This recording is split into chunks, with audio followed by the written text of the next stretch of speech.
The show. The following program is brought to you. It's showtime.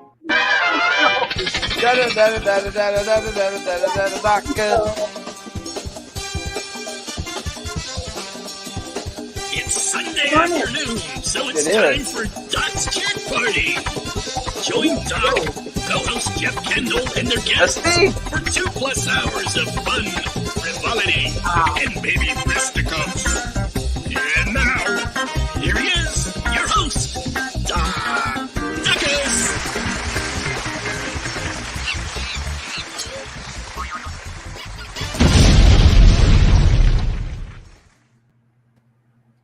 Hi. It's nice outside. It's like 78 degrees and sunny. What the heck happened? Whoa. So like summer's finally here, or spring, or something or other. And I can see we don't have too many people watching, although I do see day trippers out there. Hello. Like, I don't blame you. It's pretty nice outside. But hey, we'll try to entertain whoever shows up, right? Hello. Oh, there's Jeff Kendall's here too. Hey. I'm here. It's 90 degrees in Oklahoma. Yeah, and his many caps. Yeah.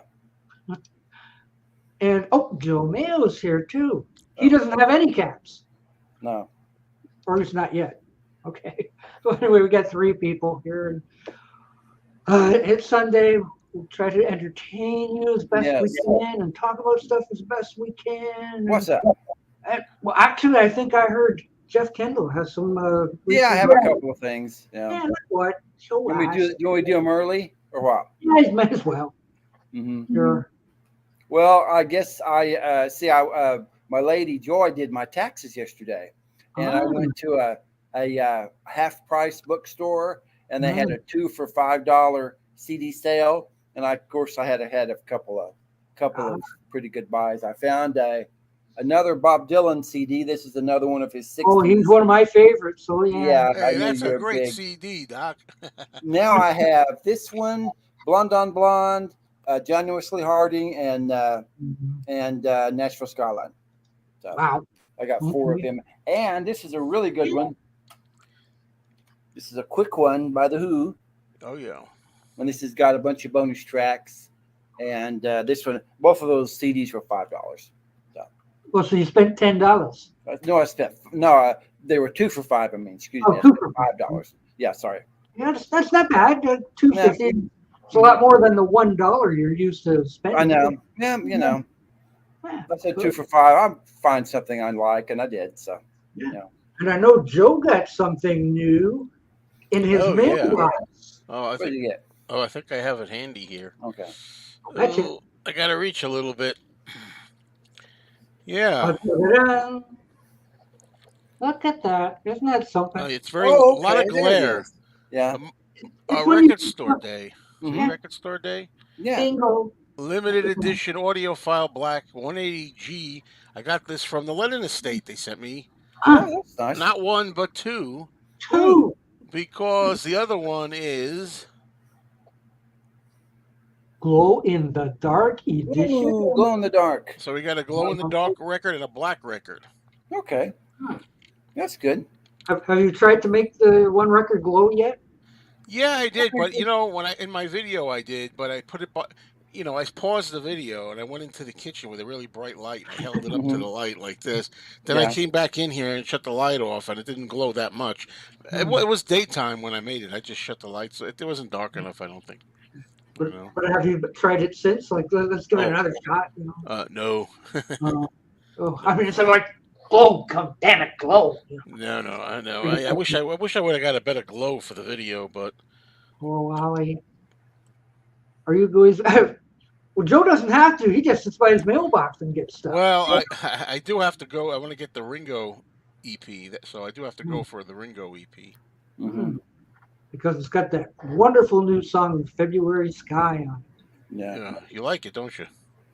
It was better on the second listen.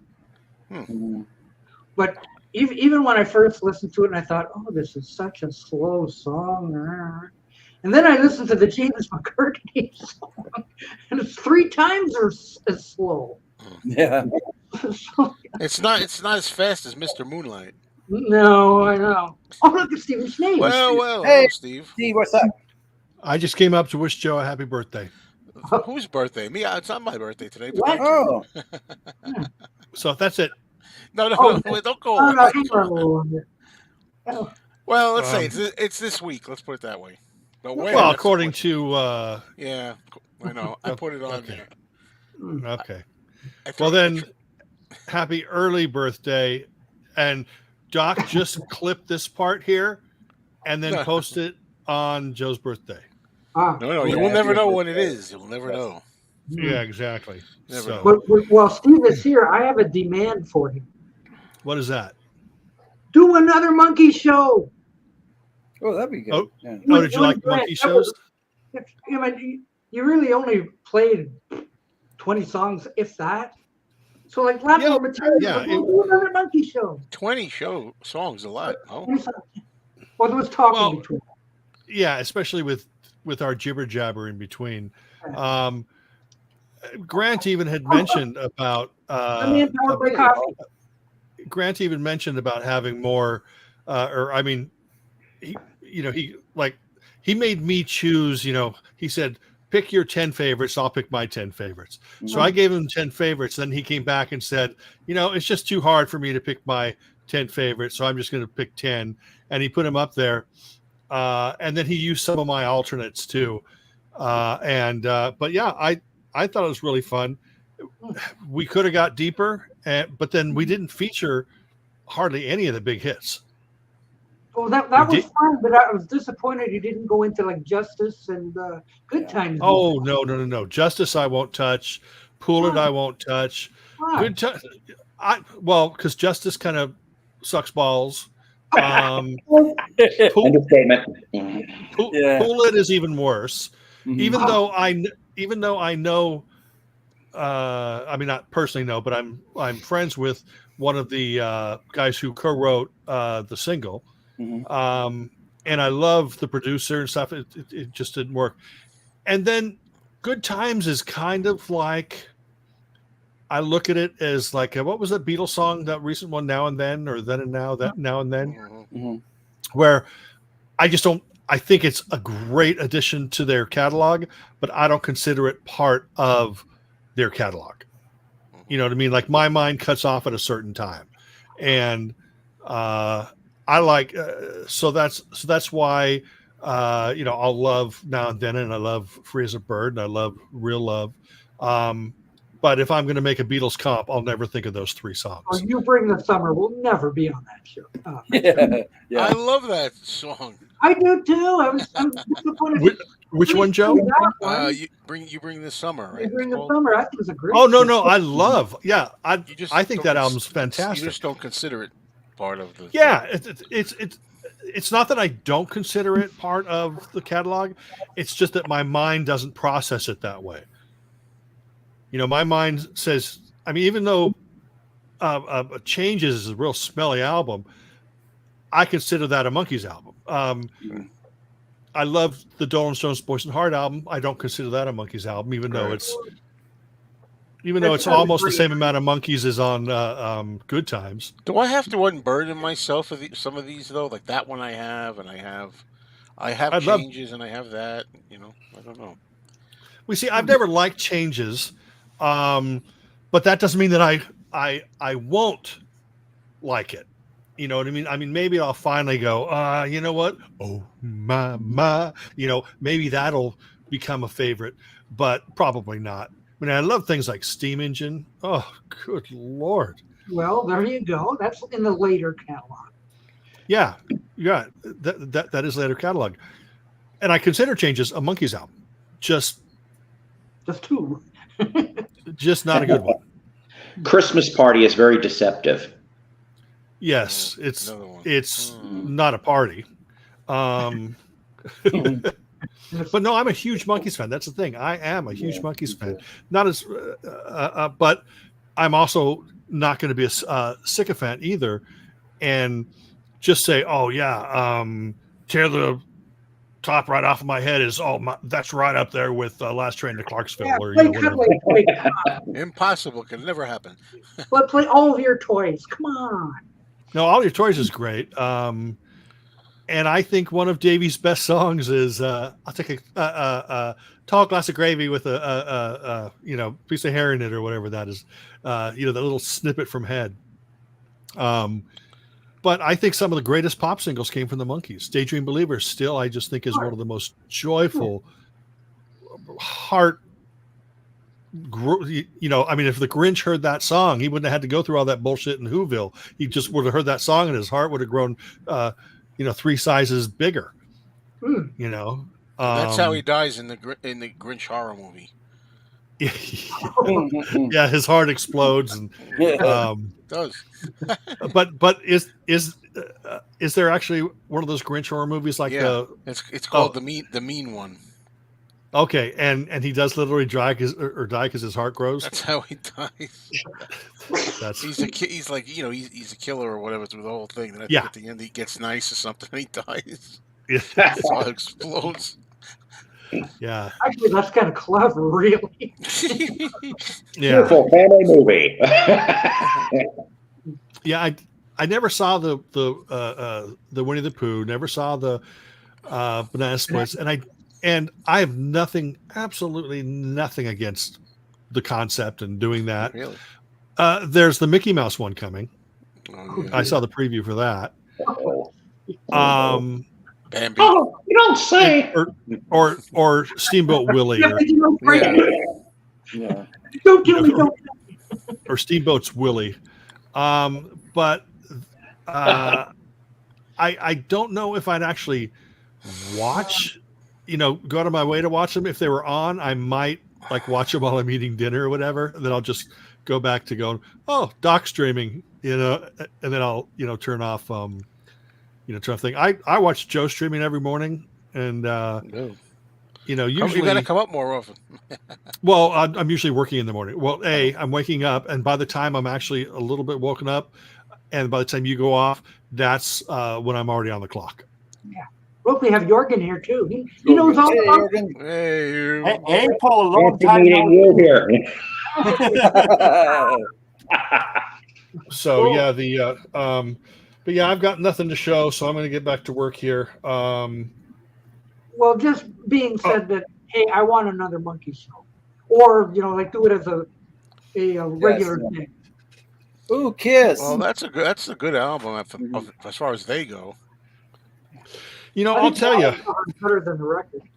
I've been revisiting the Kiss catalog, and that's because I decided, I'm going to do a show with Ronnie Barnett, because he's a huge Kiss fan, right? And I'm a Kiss fan of the fact that I used to have the albums. I used to have before the remasters, I used to have the CDs, blah, blah, blah. But I'm going to dive back into the catalog again, and then we're going to do a show, and we're going to discuss basically everything from Kiss to Creatures of the Night, basically the first 10 years. And that includes each of the solo albums. That includes Platinum, Alive, Alive 2, etc. And so I figured that we're going to do that. So I'm going to dive back into Kiss, and Robert P sent me this really nice little box where he puts Kiss stickers on it and stuff like that. It's like, and I'll put my Kiss CDs in there. And but it's interesting because there's two big differences between Beatles fans and Kiss fans. And this is not talking about the style of music. This is talking about fandom. Number one, and again, not referring to any of the people that we know and love, Joe, Matt Street, Beatley Tone, things like that, but just generally out there, you say something like, John Lennon, his vocal sucked on Asumu-sen, I'm sorry. Not that it did not, but I'm using that as an example. Or people are going to say, oh yeah, I hated that song, whatever. And then you're going to get 375 people defending Lennon and crapping on that person who didn't like it. Whereas with Kiss, there are podcasts out there where they will spend half the time ripping apart Kiss, because they're not, it's like they're approaching things from a whole different angle than a Beatle fan. Although fandom, the fanaticism, the dedication is equally as intense. You know, but the difference between a Beatles fan and a Kiss fan is that Beatles fans don't have to paint their faces. And the Beatles fans like music. But the difference is that I mean, I don't know. Having done so much of this Beatles-related stuff, especially when it comes to the solo catalog, there's a lot of hate. A lot of haters is a strong word. There are a lot of people that will voice the displeasure of the solo stuff. A lot of them, Right. I wish I had that many Lennon defenders. I only have a couple that I know of. Marcus Thompson, and here is one of them. But I know what you're saying. People, especially with McCartney, people will. There's a lot of Paul. Fanatics. Yeah, but I watched the Alan C. Records video on the Ace Frehley show. Yeah. It sounded like noise. I'm sorry. It didn't sound good to me.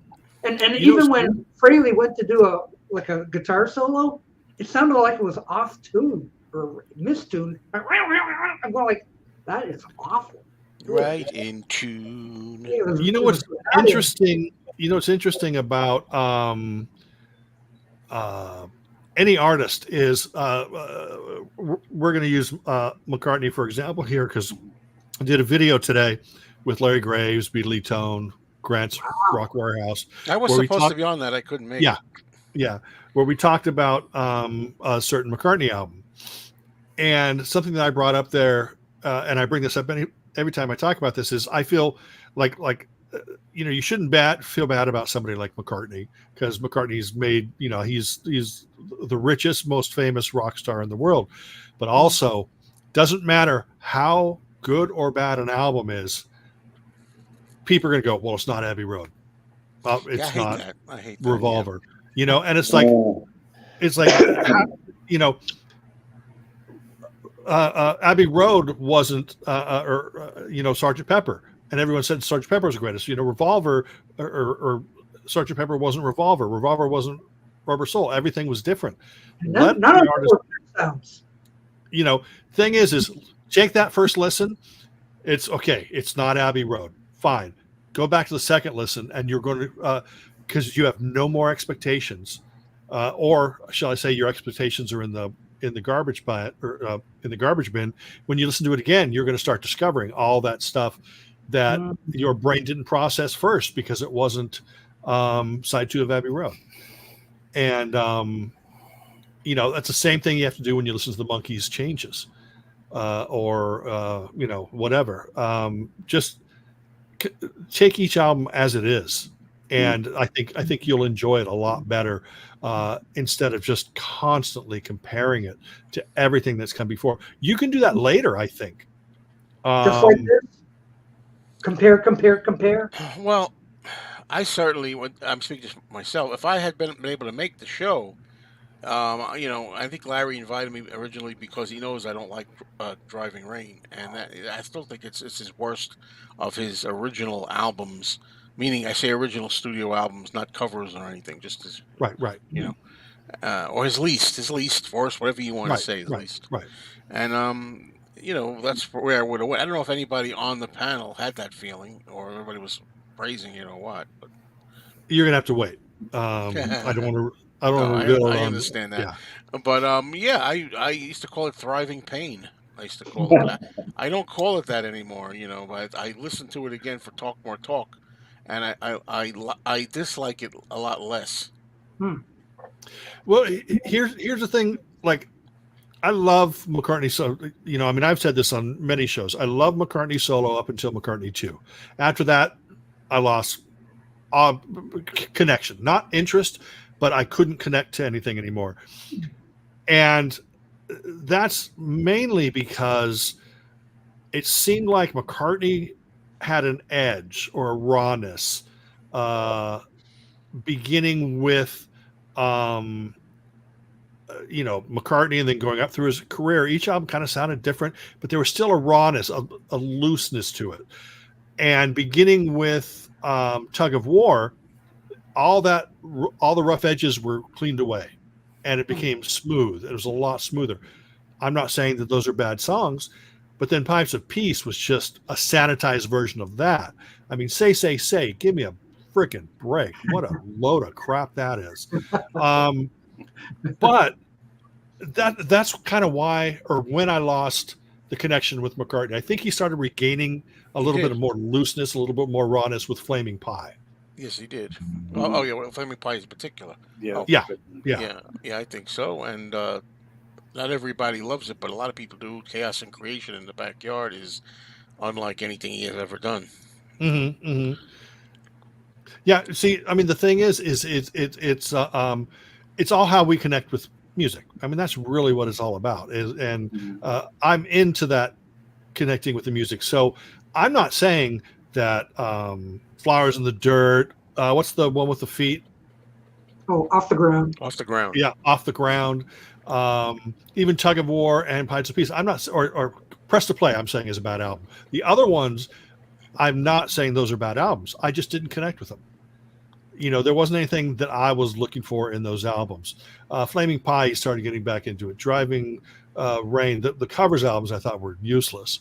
But that's, again, my opinion. But I think covers albums by anybody is useless. I mean, even if Pete Hammond, Tommy Evans, and Mike Gibbons from Badfinger, they discovered this whole album of original Badfinger cover versions, I'd buy it, but it wouldn't add to my enjoyment of the band. You know, covers albums are just whatever. But then the last couple of McCartney albums, I think they're so sorry to hear that. Strong EP. Yeah, I think New is one of the best albums he's ever done. Oh no, New I think is great. I'm talking about Egypt Station and McCartney, and the 18 versions of McCartney 3. And I like, and that's certainly different because of his voice, but yeah, and it's also experimental. But whatever. What can I say? Not everything's for everybody. Yeah, I think truthfully that, Stephen, you really have nailed some points here, and so have you, Joe. But I think here's another factor that didn't exactly maybe get seen by too many people. The better bands, I think, out of all honesty, are a lot better at this than some of the lesser ones. And we're talking about being able to respect and understand the evolution of a band. I mean, we'll throw the Beatles out there, for example, okay? Just like you said earlier, well, okay, this is no Abbey Road, this is no Sgt. Pepper, this is no Revolver. Well, of course it's not going to be. For any of the fans, I think, or at least the ones that are concentrate on a particular group, can realize an evolution of a group's sound. Now, I hate to admit this, as much as I love the Monkees, changes in Bullet and Justice were steps backwards, but that doesn't mean we don't still love them. It's just the degrees of love, or as you say, Stephen, the how much interest you invest in something, like if you feel it or not. I can totally understand all those aspects and points. Mm-hmm. Yeah, it's. Did you really think the Beatles were going to sing "She Loves You"? Yeah, yeah, yeah, for another 7 years? Some bands would do that kind of style over and over. I mean, everything changes. Even that one. Yeah, I mean, you people are always saying, well, McCartney. Well, first off, McCartney 2, McCartney 3, completely. Grant, read between the lines. I never heard that one. Yeah. Anyway, the say McCartney 1, 2, and 3. What were you saying? Yeah, McCartney 1, 2, and 3. They're sequels to each other, but they're completely different beasts. Same concept, but he was in very different places. Yeah.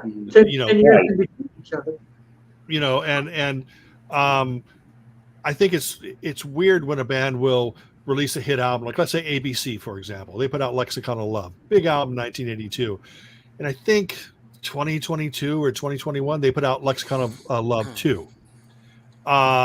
And they try to recapture that sound in a way, but they were in a very different place, so it came off very differently. And that kind of thing happens a lot. An artist is always going to change, always going to evolve, and you're going to have the fans who say, "Oh God, they're different. Oh, this sucks," or they're going to have people who say, "Oh my gosh, it's so refreshing that this isn't the same old tripe over and over again. You know, oh yeah. Yeah. Well, I don't agree at all, but you know, a lot of people don't agree, and a lot of people do agree. It's pretty split. I agree. In all fairness, Well, I think McCartney 3 is at least you got to get over. You got to get over his older voice. Yeah, I think McCartney 3 is perfect. Is absolutely well. The CD in particular, for like when you step on gum and stuff like that, and you want to scrape it off the bottom of your shoe, McCartney 3 works. I think Find My Way. If anybody even knows any of the tracks on it, I think Find My Way is a great pop song, and it has a lot of experimental sounds on it. Yeah, but, Find My Way is the highlight. Everything else. Yeah, Sliding is a good rocker, I think. Strong EP. I disagree. Well, I think there's one strong track on the one pretty okay track, and that's the one that is like 20 years old. Oh, the one where that's because his voice is better, right? Yeah, exactly. No. Yeah, but from another age too. When he was. That's my least favorite track on the album. Actually, it doesn't really fit on it, And I love Women and Wives, old voice and all. That's one of my favorite tracks. I can't believe that Paul just thought, sat down and started recording, the last couple of albums going, I'm finally at the place where George was when he recorded the album Dark Horse. Oh. I tell you can't win. On the one hand, if you were saying, people say, got to be different, got to challenge himself, do different things, not always the same part of a pop. What's the word I'm looking for? Not pop, saccharin kind of stuff, like Pipes of Peace, Tug or whatever, polishy stuff. Then he does something completely unpolished, and it's too unpolished. Yeah, he should have written songs for. Go ahead, Paul. Oh, nothing. I just was going to simply say that I think we all can agree that at least, thank God, Paul and Ringo are still around and still making music. Absolutely. I say that, but not everybody would, I guess. But. See, I will never fault any of these artists for continuing to make music. I think that the artists that I don't really care too much about are the ones that will come out and they'll continue to release live albums, greatest hits albums, but they never put out anything new. That could be an 80s band, it could be a 70s band, but even if they're not hitting these great heights, at least they're putting out new music, and as long as they're not ruining their legacy, I don't think McCartney's ruining his musical legacy at all. Regardless of whether I like Egypt Station or McCartney P or 3 or whatever, I think that Henry asked if I like the Hackney Diamonds. I heard it once. I haven't loved a Stones album since Some Girls, although there's been a lot of great high points. Well, I'm glad you asked about that, because you know how I feel about it. I mean, I couldn't believe I played Hackney Diamonds for me personally, and I'm like, never do I love an album right out of the gate, almost every song. That doesn't even happen with solo Beatles albums. And I'm like, I love this album. I can't believe, and I really do. And to me, it's my favorite Stones album. But I made a video about that very phenomenon, which I believe does exist. People, once they get these things in their head, in the case of the Stones, once they get Satisfaction, whatever it is, Painted Black, Some Girls, once they get that in there, nothing is ever going to be like my friend Julio was like that. We had a big debate about that. It's a brick wall. They're never going to say this is as good, let alone better, than say something from the '60s or something. They're never going to do it. Yeah. It's a block. I really believe that. I think passing of time ends up lessening, some of the criticisms actually, and when you can time will actually help reflect. Like, for example, some people still hate Satanic Majesty's Request. It just took a while. I actually like it. Is it their best thing? No, but it's a lot more tolerable than it was when I was a teenager, and I thought it was crap. So, I mean, time helps most music, I think. Not all of it, but most. Right. Yeah, I was thinking about what you said, Stephen, about ABC. if it had come, I listened to some parts of Dexter Part 2, and I think that it is okay. There was some great stuff, even though it was not nearly what the first one was. But I think that if Lexicon of Love Part 2 had came out, let's just say back in 83, 84 as a well-made continuing project, then a change of style might have been, people might have accepted it more. But when it comes out around 40 years after the original one, it comes out like a little bit of desperate. And then the fans that are still with ABC, with Martin Fry, may think that, well, it should be sounding more like the past one if it is supposed to be any use of it. Because it's so long since the first album that it feels a little bit unnecessary if it isn't sounding like before, because you can't make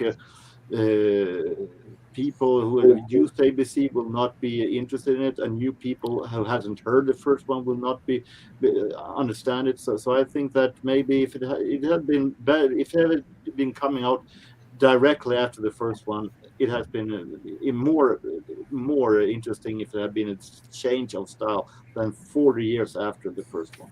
It's no worse than Meatloaf coming out with Bat Out of Hell 2.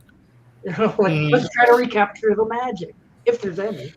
Well, see, I love when a band evolves and changes. I mean, let's just refer to just real quick a couple 80s bands. For example, Adam and the Ants. Every single album they put out was completely different from each other.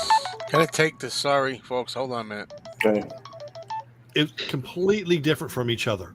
ABC, each album they put out was completely different from each other. Spandau Ballet, every album they put out, different from each other. They weren't trying to follow the formula. They were just, either becoming better musicians, working with different producers, whatever, and they kept moving forward. Now, maybe not this huge musical leap forward, but they were discovering new guitar sounds or new technology, and they were embracing that and adding it to their sound. So it was constantly moving forward. They weren't particularly saying, yeah, we are going to be trendsetters.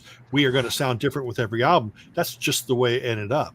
You may say, oh gosh, does True by Spandau Ballet and the next album, which I forget the name of, whatever, with the album with Only When You Leave and stuff, but you'll hear each album has a very, very different guitar sound. And I agree that those are albums that came pretty much after each other, and I think it's great that they evolve.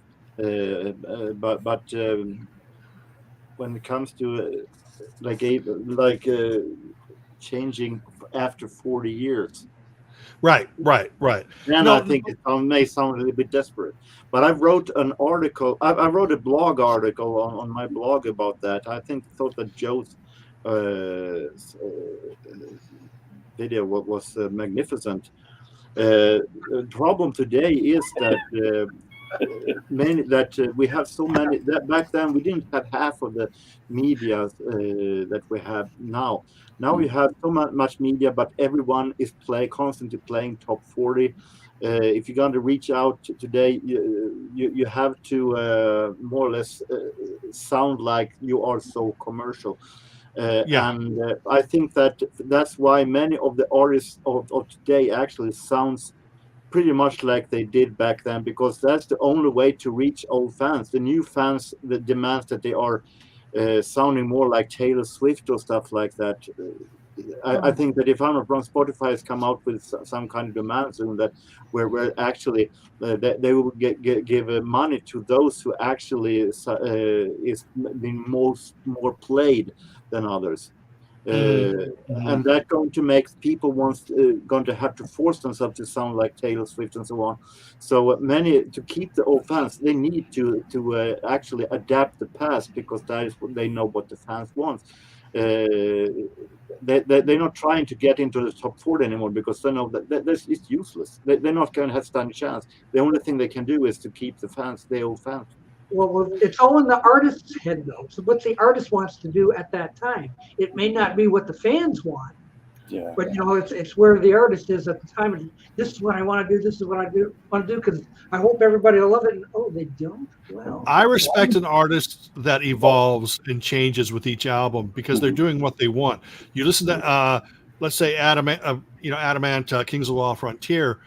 It's the next album was like a more refined, toned down version of that. Then by the next album, which was Friend or Foe, it was a really different sound. Then the next album, which was Strip, was a very different sound. And then Viva La Rock was Viva La Rock was more glam and T-Rex and rock and roll. You would never have expected that. The previous album was Strip. What was that? There's no pirate songs there. Yeah. You put on Viva La Rock. Where's the pirates? Where's Stand and Deliver? Where's all this? Yeah, but you see, I love that other stuff. But I'm going to get going, gentlemen. I am going to get back to work, but I'm going to be tuned in. So if you say crap about me, I'm going to hear it and I'm going to report it to the FCC. More monkey. Yes. So, Grant, more monkey shows. Yes. all right, guys. I'll see you later. Okay, see you, Steve. See you. Yeah. Oh, Psycho, by the way, hello. Yes. Hi. What's up? And you're No, after 15 minutes. I miss you guys, Doc and Jeff, and I miss you guys. And like I said, Jorgen too. But like I said, we're on James's show. But yeah, I'm going to try to see if I can text Thrifty Tim later. I hope he's okay. I don't know. It's been a while. Maybe he just like many others in vinyl community has grown tired of YouTube. Oh, Doc, that's my buddy from. He's like been a friend of mine for over 20 years. Back when I lived up in Illinois, Thrifty Tim's music. Go check that out when you have time. Oh, I thought you said Turkey Tim. Who's Turkey. that? I swear to God, I thought Turkey Tim could fly. He hasn't been around on Saturdays or anything. I'm sorry. He hasn't been around for his weekly show. No, it's been that is not 6 weeks. Yeah. If I recall right, it was maybe a year ago where he actually didn't make a noise for at least 4 months, and then he popped up all of a sudden and started doing streams again. So maybe it's just one of those. Well, I'm not gonna talk out of turn on this one, but I think that last pause had to do with health issues. If I remember correctly.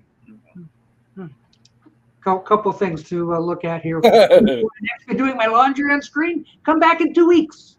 2 weeks. Yeah. Every other week I do laundry. And James wants to know where moon shirt.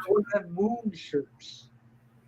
Oh, this you know what? This was a birthday gift to me. For the life of me, I cannot remember where he got it from. Oh. I like it though. I do. Good. Do a Google search on Glenn.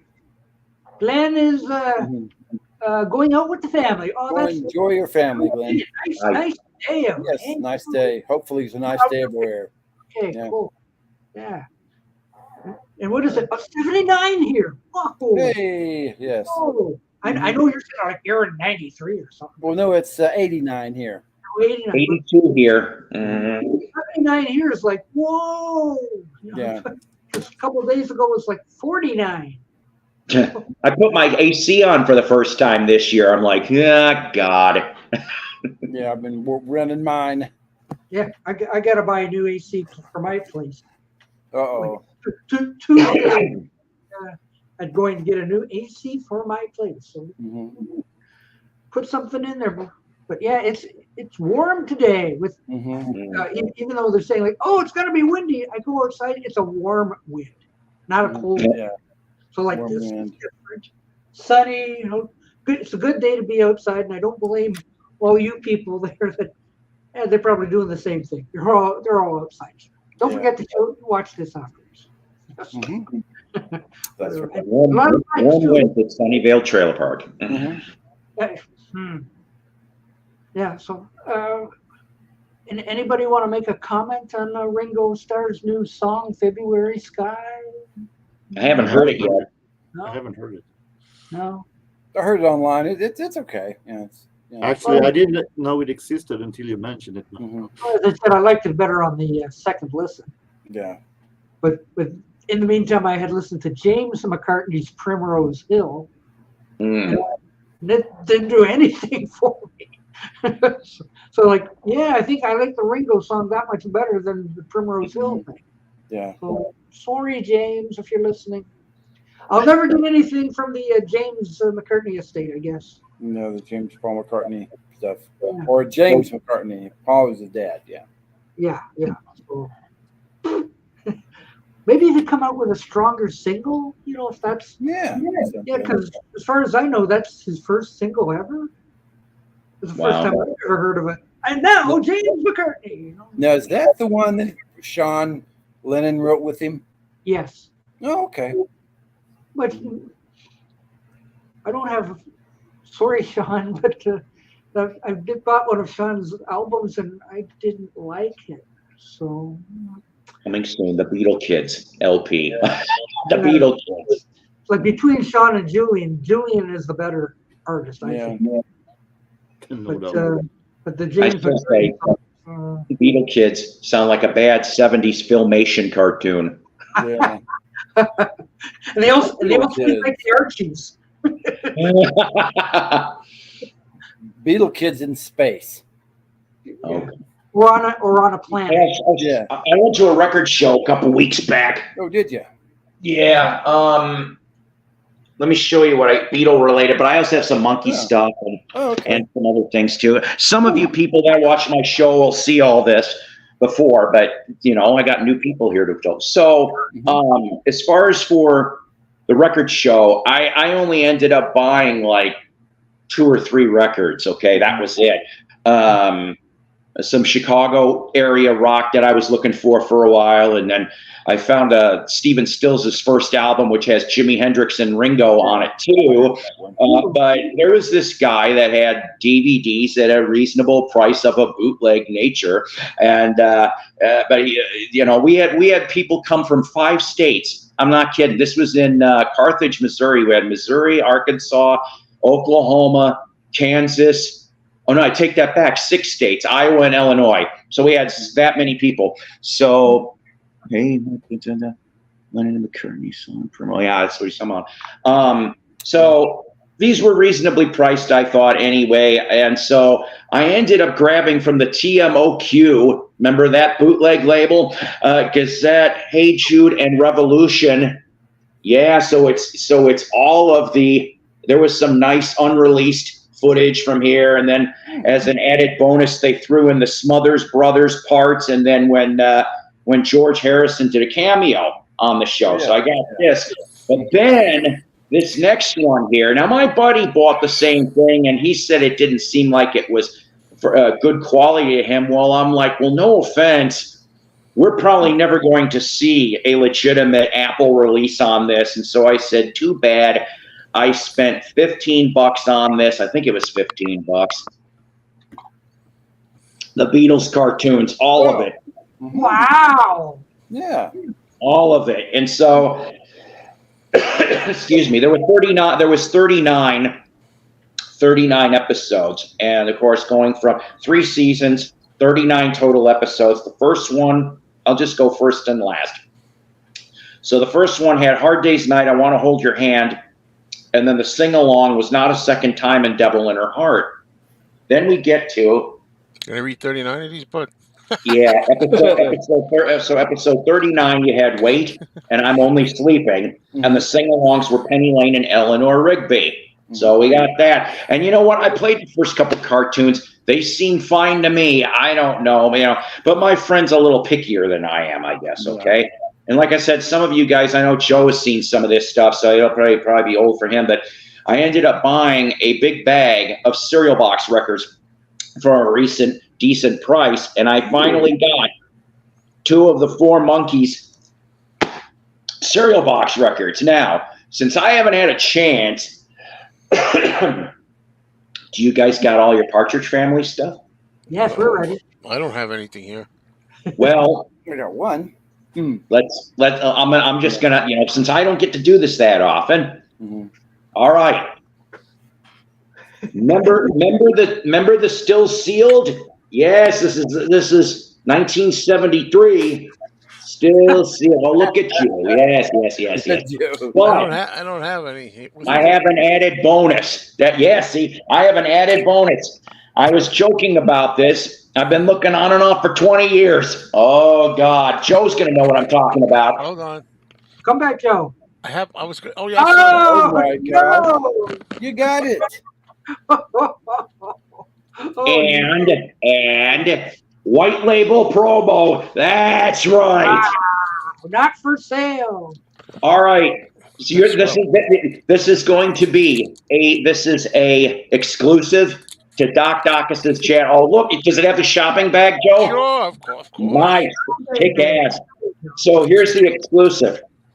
Currently, right now, Jukebox from Hell, episode 38, we're going to be doing Love and Spoonfuls Revolution 69. This is going to be the next one after that. The season-ending episode will be on this album. And then you could be your own judge if you want him to be your magician. See what I did there? That was a bad pun. And but that will be the season-ending, season 3, episode 39 of Jukebox from Hell. Will be Danny. Hey, Danny, will you autograph this for me? Go fuck yourself. That's what he'll say to me. Whoa, Danny. But I have heard one from that, and it doesn't sound like him at all. I can't do a Danny Bonaducci impression. You know, because Danny had that sandpaper voice. Yeah. Should I do him now, the way he talks now? Yeah. Him and Mr. Kincaid will beat me up. But he always had a sandpaper voice, even when he was a baby. Hey, man, whatever. But when he sings, the sandpaper is gone. It's like two different voices. How does that work?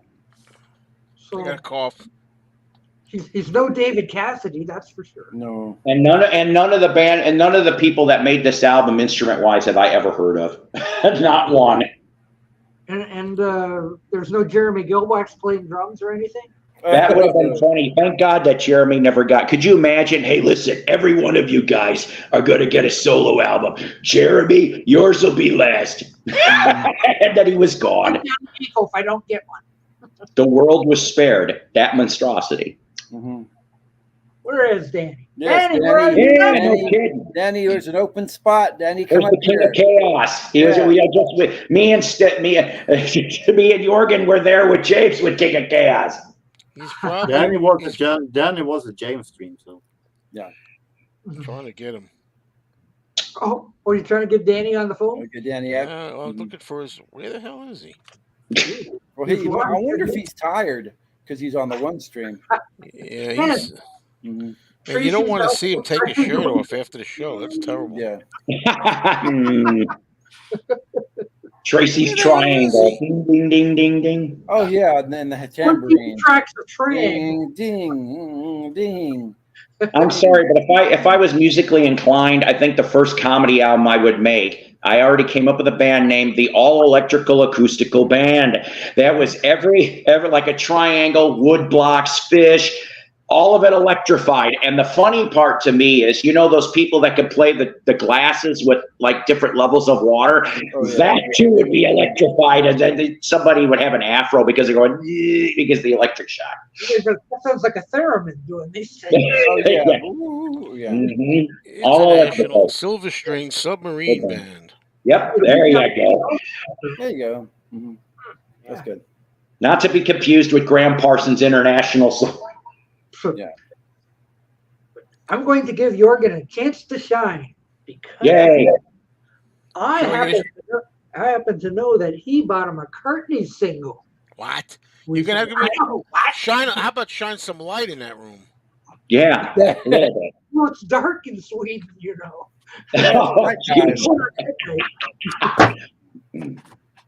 Shine, Jorgen, shine. Do it. we get to that one later. Oh. First the CD. Oh, okay. Yeah. Well, there you go. You can close. You can go to sleep, Paul, because you have seen this. Just a regular selection of notes in no And particular there's still order. snow in Sweden. It's crazy. Jeez. 79 degrees, 80 degrees over here now. Sweden, they still got snow. But it's getting lesser and lesser. Yeah, but I'm sitting there looking at the pictures and I'm seeing still lumps of white in the background. I'm like, And for those who know that you can watch my new video, it's from the same place. Right there. It's right there. Yeah, it's up now.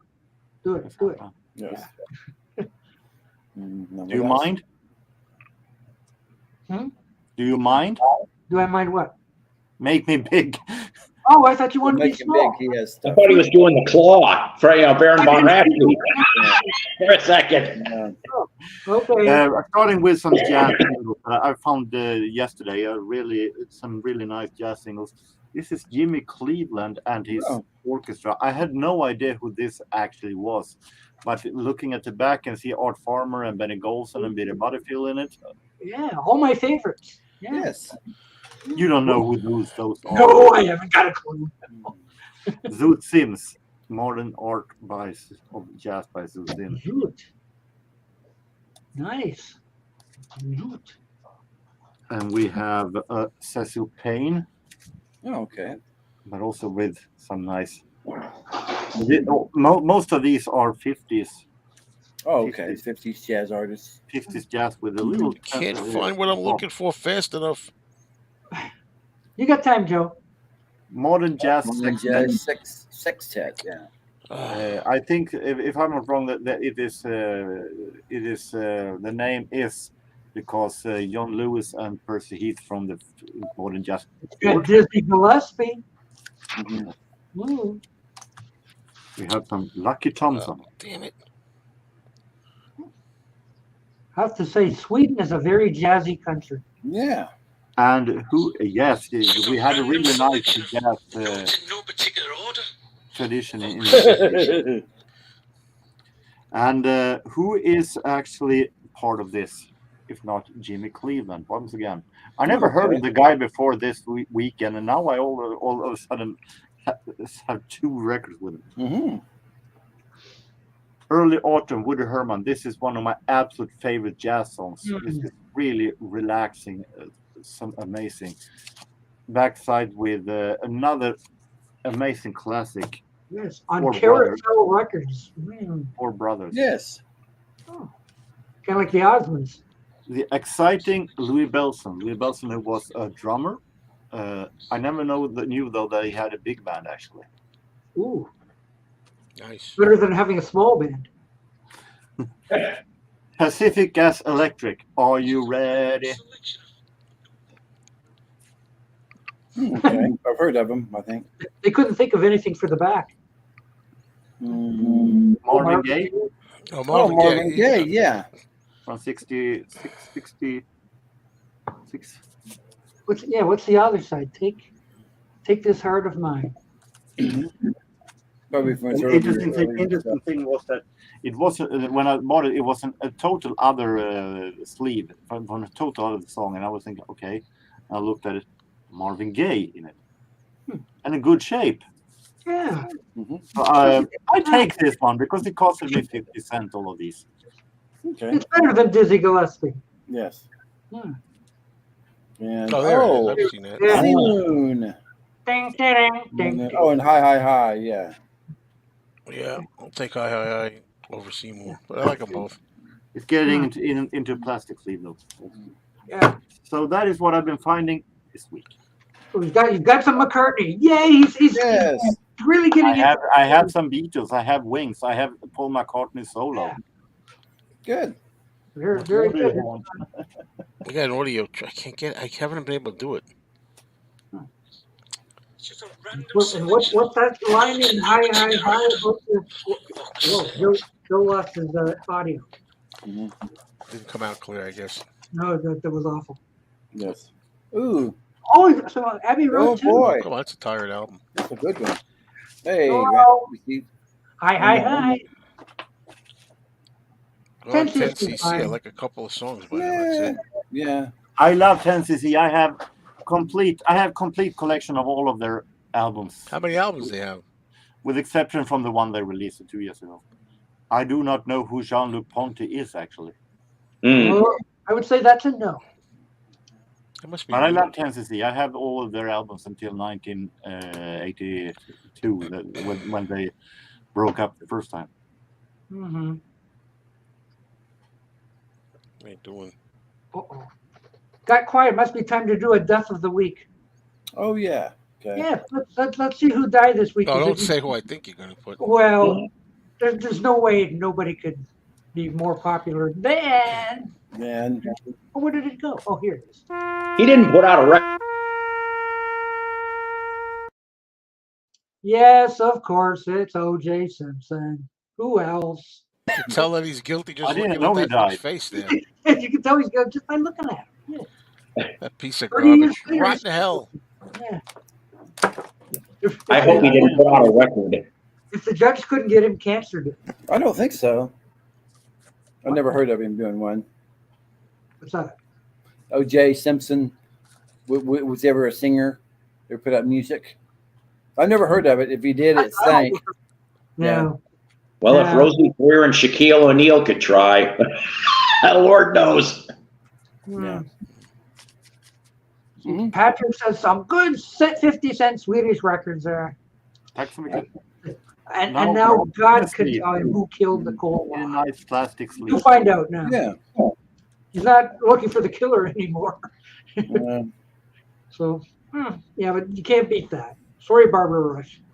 So, whoops. Joe, do you believe he'll?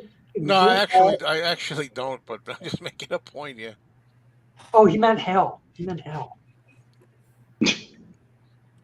I've been to hell, the post office. I told you. Oh, that was hell. Where I worked there for what, almost 30 years. He's working at the Hertz rent-a-car location down there. Except I was a mail carrier too, and I didn't find it to be hell. Except when it was, depending on the weather. How long did you do it? About 2 or 3 years, roughly. Oh, why only 2 or 3 years? Because somebody used their seniority to bump me out.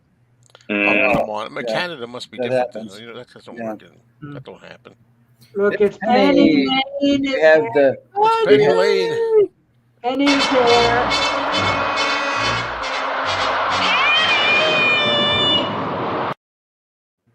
Penny is here. I like that one. Hmm. I got to get going, guys. I got to make a phone call to the family. So you guys have a great day, and you guys take care of yourselves. And Lord knows who other stream I'll be on today. This has been the third one. All right, have a great one, guys. This is the last one I'll be on, so you won't be sharing stream with me anymore today. All right. See it. All right, have a good one. Bye. Bye. I'm working on it. There we go. Okay, we've been on an hour. We have 2 open spots. Sure There do. you go. Right on cue. And it just reminded me of Joe's Planet of the Apes coloring books. Oh yeah. And he's flipping and looking at the pages, and one of them actually references.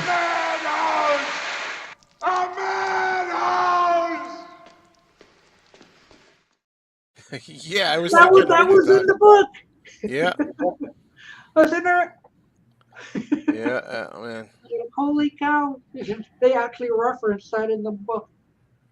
But it is weird that like, why did they only color certain pages and not very much? I don't understand that. That was weird. Although, and this is what I was talking about here: the art eraser. Oh yeah, I know there's some stuff that they do at the record store where they can get rid of certain marks, like pen. But I don't know if the surface of the book is good enough not to, Well, just kind of. But this is like the art eraser though. Like don't use a pencil eraser or one of those. That's one of these guys. What gets me is I might even one of those books, the one that was the most written up on, the yellow one. I think I might have that in the closet. Some of these things, I had that. I don't know what I have. I know I have a Halloween costume in there for an ape's costume in there. Ooh. I got stuff in the closet, man. But you should get into your closet and look. That's a video. yeah. But yeah, I'll it's get kind of around weird to it. that some of those pages weren't even touched. Yeah. It's like they gave up. I got it from the guy who curses a lot. Oh. And the Anthony videos are going to go up, and that's going to be me finding those books. Yeah, they're like putty. They're not abrasive. Art erasers, right? Yeah, because DC is an artist. He should know. I'll get around to it right after I get around to playing all my records and doing videos on it. Well, of course, Hackney Diamonds is a banger. Yes. Yeah, great one. It's like stunning how much of a banger. I don't agree. What? You don't about Hackney Diamonds? About any Stones album. Ooh. Oh, I think he hasn't listened to him. Well, Hackney Diamond had one great song from what I've heard, but which was? Messed it up. Henry likes Bite My Head Off. But they're all good. There's nothing on there that's terrible. Yeah, I mean, I like every song, and that's saying a lot. It's like every song. Except for the last one, which is a tribute to the blues or whatever. But there's nothing on there that would say it's a skip or anything like that. It's great. Very, very good. So more I can say about the Stones than I can about James McCartney. He's going to have to prove himself now. Yeah, I'm not interested in James McCartney. So how old is he anyway? I meant to look, but I didn't. I think he's born in 77, maybe 78. Yeah, he's born while they were making London Town, so. Okay. 77. So he's got to be at least 40 something, right? He looks like 70 something. He does. But you know, like, why do you wait so long? Does he need the money? Oh well, thank you, James. Thanks a lot. We are the best. That's nice. Wow. Wow. Give some love. Throw a few what about likes. Jorgen? Send me money. How much did Doc and Joe pay you? To say? How much did we pay? He's paying me. Well, this is true. This is true. That's the one track where Paul McCartney shows up. No, not as well. No, he looks like he's a mongoloid head. Oh, jeez. Read James. And there we took the PG and just throw it out the window. What? Yeah. I'm out of here. Sorry. Well, I read it earlier. Yeah, it's a Lennon and McCartney song. Yeah, so I suppose. Yeah, we've been on about an hour. I wonder if it's time for a commercial. Oh, you think so? Oh, geez. Oh, Jeff's got to pee. Yeah, as you know. I'll give him 58 seconds to go. I'll be real quick. Okay. Please. Joe knows what I'm doing. I got to scroll and find it. Okay. Back after this commercial. His was the voice that changed a generation. Now all your favorite hits are available in one collection.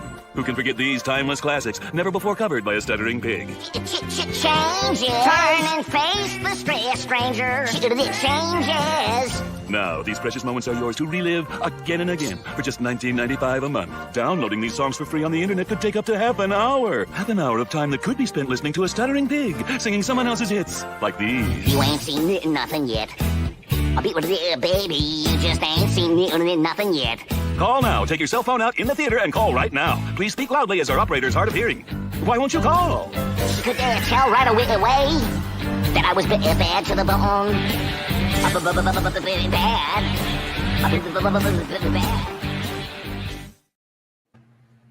I want one of those.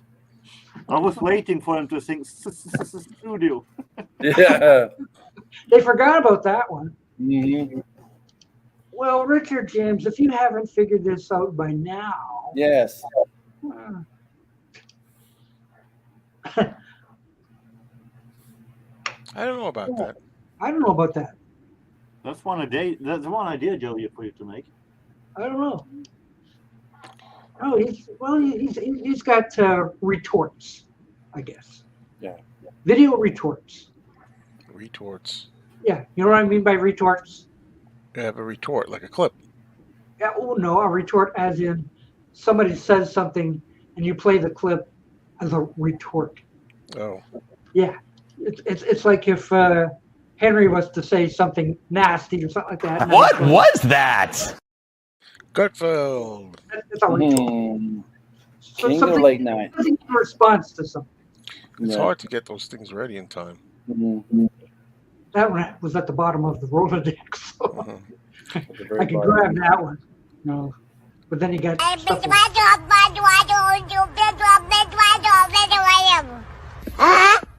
Stop with that stuff. All these things that you have to go, cats, babies. I don't understand that yap thing that you do. Stephen Schnee. You're the ones that are donating those guys. So, okay. So what else? Until I find something else that people are interested in, like rants and stuff. Yeah. Well, I mean, you know what's going on in California. You know what's going on in California? It's getting so bad they have to take out a loan to go buy a Big Mac. Oh, I see. Okay. Yeah, because minimum wage is like. Yeah. So it's like, to get a regular McDonald's hamburger. Did you hear about the bearded lady in the Italian deli that put mayonnaise instead of mustard on my liverwurst hero the other day? No. Oh! It's Danny. Hey, Danny. Wait! I'm gonna move Joe down there. Long time no seen, Danny. He's right next to Joe now. I came up here for the run. Yeah, I can practice for in the morning. What's up, everybody? I actually texted him to come on. Okay, that's good. Yeah, what's up, everybody? Oh, not a whole lot. Rookie, of course. I missed the rest of that music. That was a good music conversation when I had to go with the phone call. I don't know what I missed. Yeah, it's pretty rare we get an actual good conversation going. Yeah, it was a good music conversation. It's rare, but it happened. Why couldn't that phone call happen when Brad was showing his trains or something? It's okay, Brad. We love your train. I love you, Brad. I'm just having fun. Your stuff and even stuff Mr. Beatles Pro has those same trains, but he doesn't have the setup. Right. Yeah, so did you say happy birthday to Joe?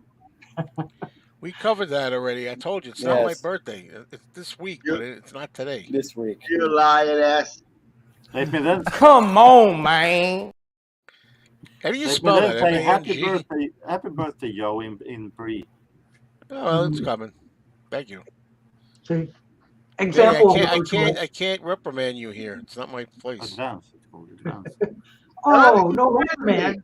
I love it, Henry. Oh, you mean Brad? Oh, Brad Steele. No. Not him. No. Another Brad. Oh, but no, if you watch the last Mr.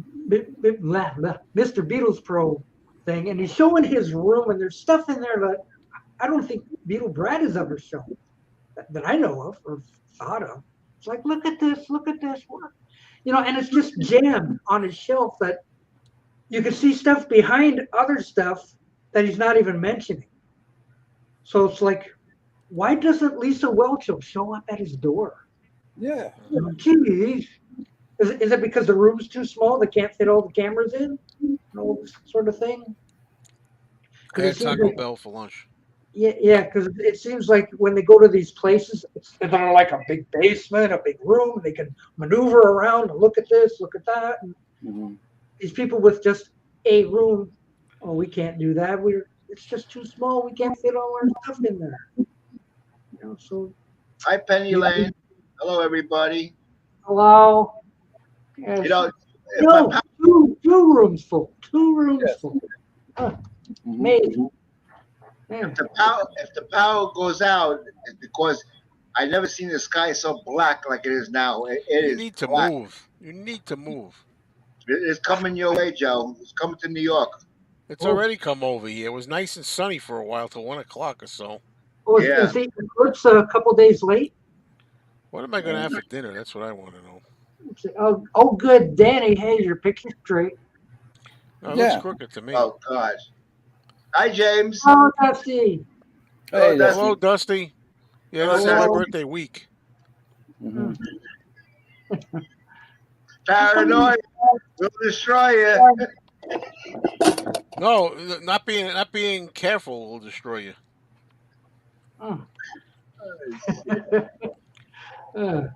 Every show is special when Danny's on. Yeah, you are amazing. his I'll tell you, dog. boy. You know, you're just something Oh, else. is Robin there? Hello, Robin. She's sick as a dog. Uh-oh. Join the Oh, club. oh, poor Robin. Yeah, she's throwing up. On that. I had this all on my channel. Uh, You hear Lola? Lola's talking. Yeah. Mm-hmm. Sounds like a kennel. Jeff goes, Jeff is funny. Jorgen, I haven't seen you in a long time, Jorgen. I said that. Long time no see. That's right. Long time no care either. That's an Archie line. Look Hey, at the kitty. I was He's on right with here. Joe. I was on with Bobby Guest today. Oh yeah. Yeah, Well, that's great. That's cool. the live stream. Where Rachel's? No. I don't go on Rachel's. So where were you? Sir James. Oh, okay. Oh, I was wow. on there for like 3 hours on there. 3 hours this morning with you. You know. Now you're here for another 3 hours? Yeah. Wow.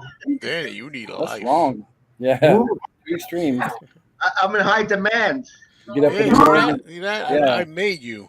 Now get up in the morning and do another one. I mean, yeah. Yeah. Well, he's a superstar now. Oh, Yeah. No. I know you are. You're a superstar, man. Doc is the star. No, not according to that number right there. No, I didn't even watch Rachel today. There's too much to watch. You know. There's too many people on there. It's almost like what? Yeah, Psycho's Platters. He was all over today. Joe's, Sir James. Mm-hmm. Was he here? He was here too, right? He was here for a little while. Yeah. Yeah. He's all over the place today. Must be a Well, spring. Henry, good luck. It's not as glamorous as you think. Danny, you need to do your own channel, The King of Chaos. I'm telling you, you get a lot of an audience like that. Every day, look, it's Chucky. Look, Chucky. You'll be your co-host. Today is Danny. I'm going to talk about another great Oasis album. That's Oh, he's ready for the eclipse. Hey, Joe, I see you in 3D. What a sight. Yeah, don't get excited.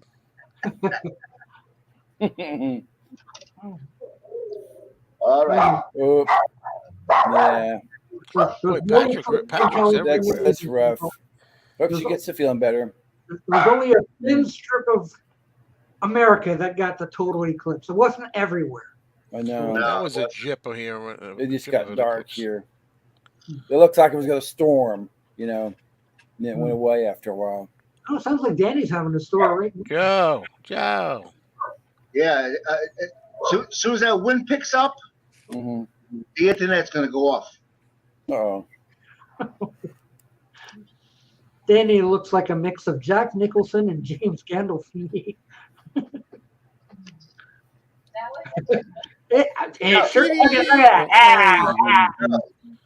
Only if they knew, Joe. If they knew what we know. Hey, now we're back to having to watch every single word, right? Yeah. Joe, don't worry about words. They're only words. Do dogs know when somebody? Danny can answer that. Yeah. Oh, Cats yeah. do too. Oh, Cats yeah. do too. Lola, if I go to touch Robin right now, she'll come after me. Watch. Oh, Mom was Sounds like a real sweetheart. Grab my hand, son of a bitch. Hey, Lola. Lola Falana. I call her Lola Falana. You gotta understand, folks. I hear this every day.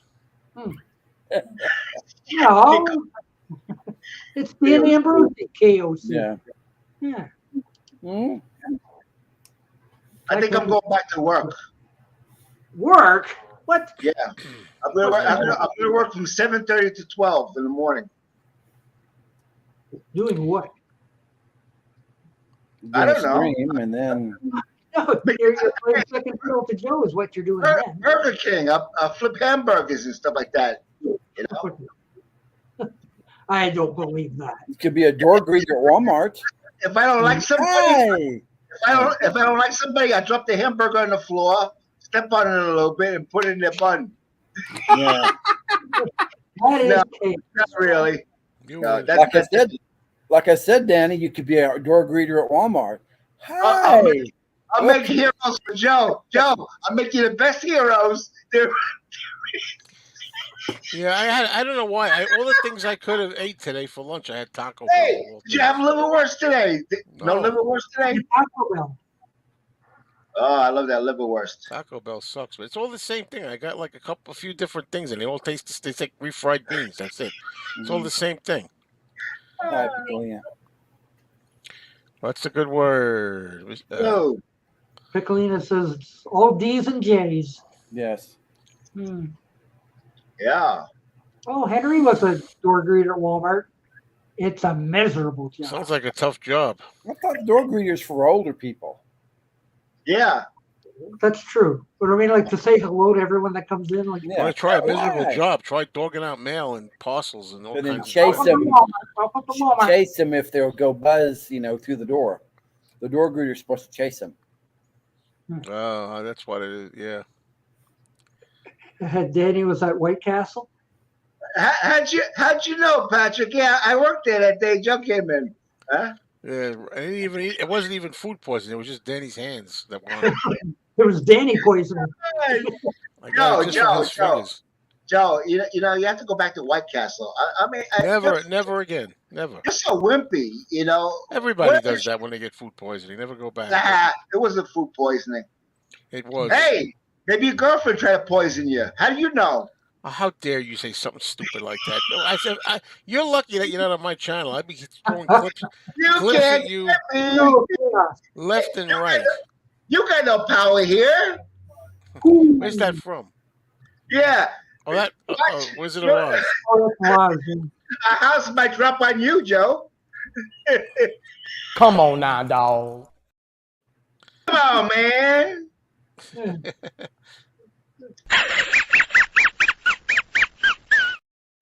Yeah. That's me. I like that. I love that. Yeah, I got something going on. Yeah. What is this here? Heartburn. Standing in one spot for 8 hours straight. That's when they usually give it to wheelchair people. So they don't have to get up. You just roll them in there and just say hello to everybody and maybe look in their bags. Hey, what do you got in there? Well, Henry's only 21, so I know he's got a long ways to learn. Well, that's the problem with Listen, you Henry. big mouth creep, you don't know nothing about nothing. Wait till you get to be our age, then you might. Yeah. Henry, you got to work another 40 years. 40. I feel sorry for you, Henry. Henry, we're tired here. Huh? We got the life, the golden years. Yeah, I'm having a blast. Yeah, Dusty, I can boil water. Oh, I still got to do those eggs like you told me. I still want to try to do those hard-boiled eggs. Yeah, when the water comes to a boil, 5 minutes, they're hard-boiled. Wait a minute. Let me see this. Now, you put the eggs in the water. You boil them with the eggs in there. Right. Then when the water comes to a boil, do you let it boil for 5 minutes, or do you just leave? Once it comes to a boil, you let the eggs boil for 5 minutes. Shut it off. Rinse them under cold water. You're ready to go.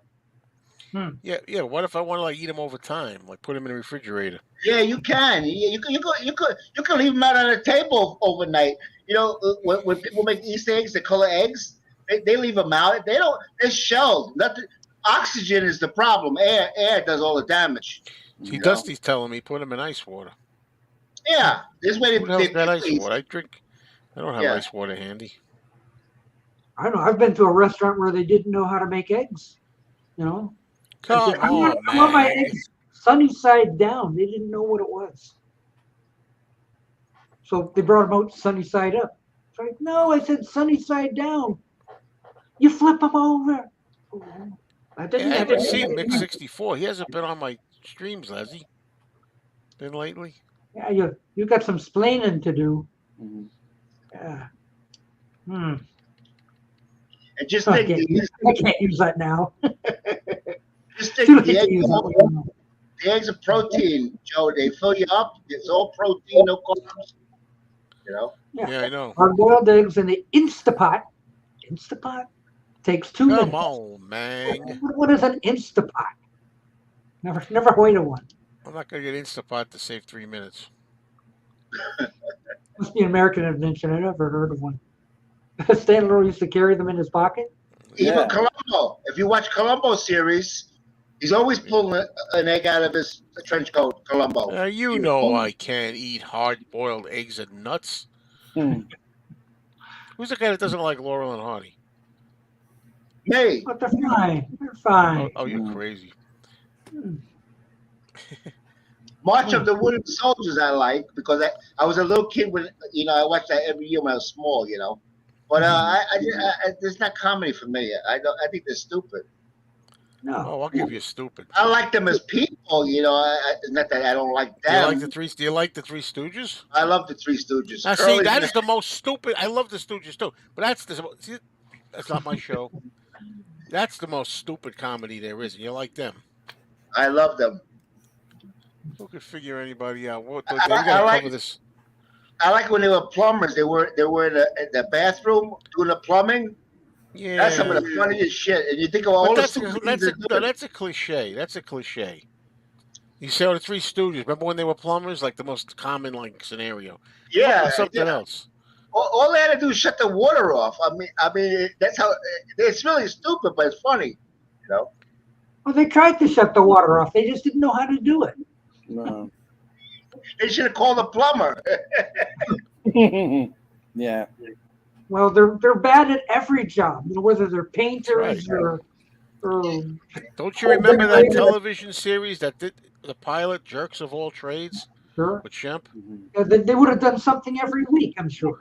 That's right. Yeah. So, what can we have them do this time? They have a new show out, a detective show. It's the new Columbo, but it stars a female. It's just like the Columbo series. Yeah. It's called. What's it called? L's what? Jesus. Huh? L something is called. ELS something. I thought they were going to do a new Columbo with Mark Ruffalo, or whatever his name is, the Hulk guy. Was going to be Columbo. Oh, I don't know. I could see him. Never be the same. Very interesting. I was laughing, by the way. I don't know you young people We all like know that. Doesn't know laughing, but that was back in the 60s, Yes. I remember that show. We know. Yeah, we know. Now, what show does anybody know what show Laugh-In replaced? Smothers Brothers? No. It was NBC. Because Steve was talking about him earlier. I don't remember. Yeah. The Monkeys Laugh-In was the replacement show. I like the Hee Haw. That was a good show too. In the early days, with all the pretty ladies, Yeah, I love that show. Marcus tried to get a rise out of me. I got the whole collection of Man from Uncle. It comes in a briefcase. I'd rather see the girl from Uncle. Oh, I never seen that. She's hot. No, there must have been something on at that time period. I never watched it. Come on, man. Oh, The Man from Uncle. It was an NBC show, so there's probably something on CBS. Remember what was on CBS? We probably watched Family Affair. Yeah. Oh. Family Affair comic book. I'm like, I've had enough of this. I just can't. Yeah. Now there's only 2 members of the cast still living. I should have bought that Family Affair comic book just to tear it up. James, look it up. No, we've already said Laugh-In replaced the Monkeys. There you go. Done. Oh no, Dusty, you've been sick. Binge watching All the Family. Great show. Yeah. Easy to see how not a lot has changed. I think I like the earlier ones the best. The first couple of seasons. Oh, by the way, I I was falling asleep last night and I had on MeTV first season episode. Oh, I see what happened, Mick. Oh, okay, I hear you. The one with Will gets super intelligent or something, or Oh, he goes up in the spaceship and he comes back with a big head or a big brain or whatever. and then Dr. Smith turns really old with the long hair. Couldn't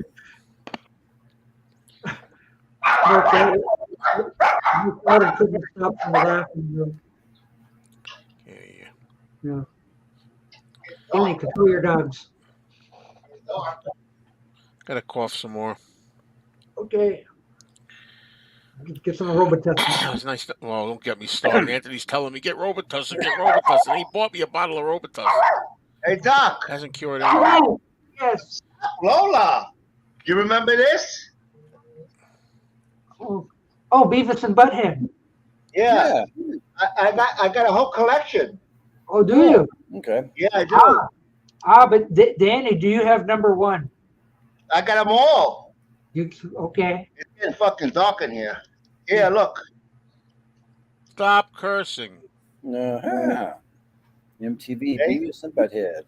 Okay. Aha. Those you talk about stupid. Those guys are not funny in the least. Oh, they're hilarious. And you don't like Laurel and Hardy. Hey, I could go on and on. How much those things cost? I don't know that much. They were in a machine outside a video store. I think they were $1 something. Wow. Argoon. Hey, I got a whole collection. You got the complete run. Yep, I got the complete run. How many issues were there? I gotta count them. Oh boy, you had a busy day. Wow. See that, Joe? I used to spend money. Yeah, I don't know, man. You should sell those. That's 12, right? It says 12. You can see, you can count. I see numbers. Yeah, the number's right on them, Danny. Yeah, I'll see if I can find number one. Hey, Beavis. How you doing, Beavis? Ah, that's funny. I do have issue number one, though. I'm waiting for issue number 2 of Famous Monsters. The last one, right here. $200. Number 10? Yeah, it must be. Yeah, gotta put them in order. I saw number 18 go by. See, Joe, I used to spend money. I'm glad. That's what you should do. Finagle, a color TV out of the insurance company. Yeah.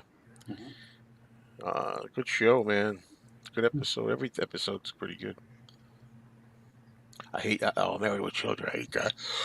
Nobody is in the show with Married with Children, or as it's called in Sweden, Våra värsta år.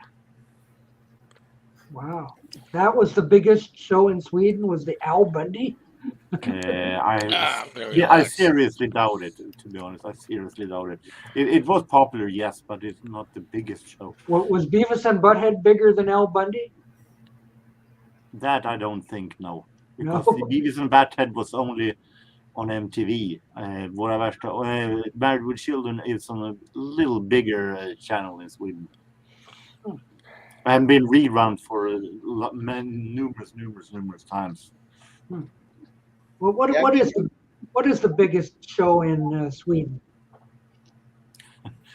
I would assume that I would say the Eurovision Song Contest and the Swedish finals to it. Something cooking with Kali Anka. $1.95 a piece. No, but maybe Donald Duck at Christmas time also. I can't find number one. I've got number one. You got it made. Uh-oh. Now I'm going to make Danny jealous. Hang on. Uh-oh. Duck's got number one. Yeah, he's got one. Okay. Well. Let's see.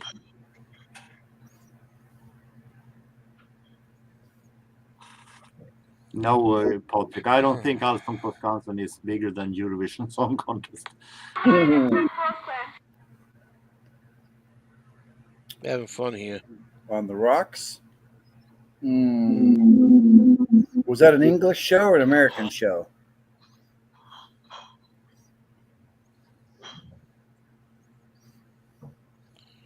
so quiet. It is. Well, I'm thrilled. It's nice. We can take a breath. Let's make the wave. Yeah. It's bad, Doc. It's bad, Doc. You don't live in a mansion. I mean, you can't find the comic book. You can't He's hear looking me. for it. He's looking for it. He's looking at boxes and looking for that comic book. Joe's tired. He's really tired. He talked about 6 hours today. Oh, you know what? Trying it is doing a show with you. Oh, it's And, exhausting. and backstage is another 3 hours with Joe. Hey, 3 hours. Get out of here. Yeah, we're on 7:30, 12 o'clock. We were done. Oh, that's a long show. No. Most of it was backstage. Oh, okay. That's because I didn't have to go anywhere right away. But no, I didn't stay. No, I had to go where I was left earlier than that today. I had to go. I had to get there. Joe is all alone at home. Hey, you need a good horror movie tonight. You by yourself? Throw in a Yeah, I good have horror all these movie. opportunities to watch stuff, and I don't watch nothing. Yeah, watch a good horror movie. You'll be scared. I don't get scared of horror movies. Oh, Joe. I watch them because they're cool. I have to apologize. It was misfiled. Ah! Doc. Sit here But I waiting found for it, this. though. You found it. I found it. Okay. There you go. Number one. Number one, baby. Number one. He showed that one. It was the first one he showed. That looks silly. Wait a minute. I'm looking through again. Number one. That was the can't first believe that he showed. Danny No, likes that. Wow. No, Jorgen, I think you need glasses. Stop buying records. You got. I said the first one I showed. I don't have it. I thought you showed someone with a dentist. No, I do not have it. Aha. How much are you willing to spend for a number one issue there, Nicky? The one you got there, 50 cents. The number one. 50 cents. Number 50 one. cents. 50 cents. You get- Number one is always the most expensive. The shipping will cost me $30. How much would you pay me to take it off your hands? Look, there's no marks on it like a certain coloring book. These got plastic things over them. There we go. Plastic things over them. See there? Ooh. A $200 comic book. This isn't. First of all, it ain't a comic book, and second of all, this isn't $200. Two-faced monsters. It's not the Wolfman. It's Lugosi and Island of Lost Souls. Mm-hmm. All right, you can make me smile. Okay. Yeah. And wait till I get that one that's $200. Number 2, issue number 2, and it's torn. Wait till you see there's a tear in it and stuff, and it's still $200. I'm shocked that you bought it. You said I didn't get it yet. You may never see it again. It's a placeholder in case he gets a better one. I didn't get it yet, Danny. I keep paying money towards it. My layaway plan. Yeah. Danny, how much you gonna give me for my number one Beavis and Butthead? How much you want for it? Look at that. Look, I'm in the dark. I better check on eBay to see how much it's going. Oh, give it to him for a free gift. You should. Well, no, I bought these things for to make money off them. So I'm going to tuck in right now, so I say ta-ta. Okay. What? See you, Jorgen. Have a good night. Bye, Jorgen. Adios. Bye-bye. Bye. See ya. We have 2 openings. That's Yeah. right. 4:34, so we have an hour and a half. hang on, I'm looking at prices here. Looking at prices. I see one that says $96.42. Danny, come on, $95. Give it. Another 144.63, 203.55. Wow. There weren't that much? Apparently, over on eBay. Wow, I got a bunch in here. Ooh, wow. See, they're expensives. What was the year they came out? What was the year? Money. Wasn't it the early 90s or? I don't know. I'm looking here. Come on. 93. 93, Yeah. yeah, something like that. Because at that time I still lived in Walden. You know, Danny, They used to have- Danny, you've got a number one, Mick says. I might have left it behind. I might have more. I gotta check. Well, you got a handful. You do have a number one somewhere. They back in the day they had a store called Pick a Flick. It's like Blockbuster, but it was small, family owned. And outside they had this machine, and they had these Beavis and Butthead comic books outside. You know, like you ever see the newspaper stands? You put the money in there, you open the door, you grab a paper. You know, they expect you to be honest. You just grab one paper. Well, the same thing with these comic books. You know. Oh, they were free? No, they were. You had to pay for them. And my brother-in-law used to pick them up for me all the time. You know. Yeah, I'm sure you didn't pay anything for them. Is that No, it? no, I paid for them. You know what I mean? It's almost dinner time, and I'm not hungry. I don't like that. That's a waste. You know, you want to be hungry for dinner. Well, Henry goes. Did ABBA actually buy a Kiss?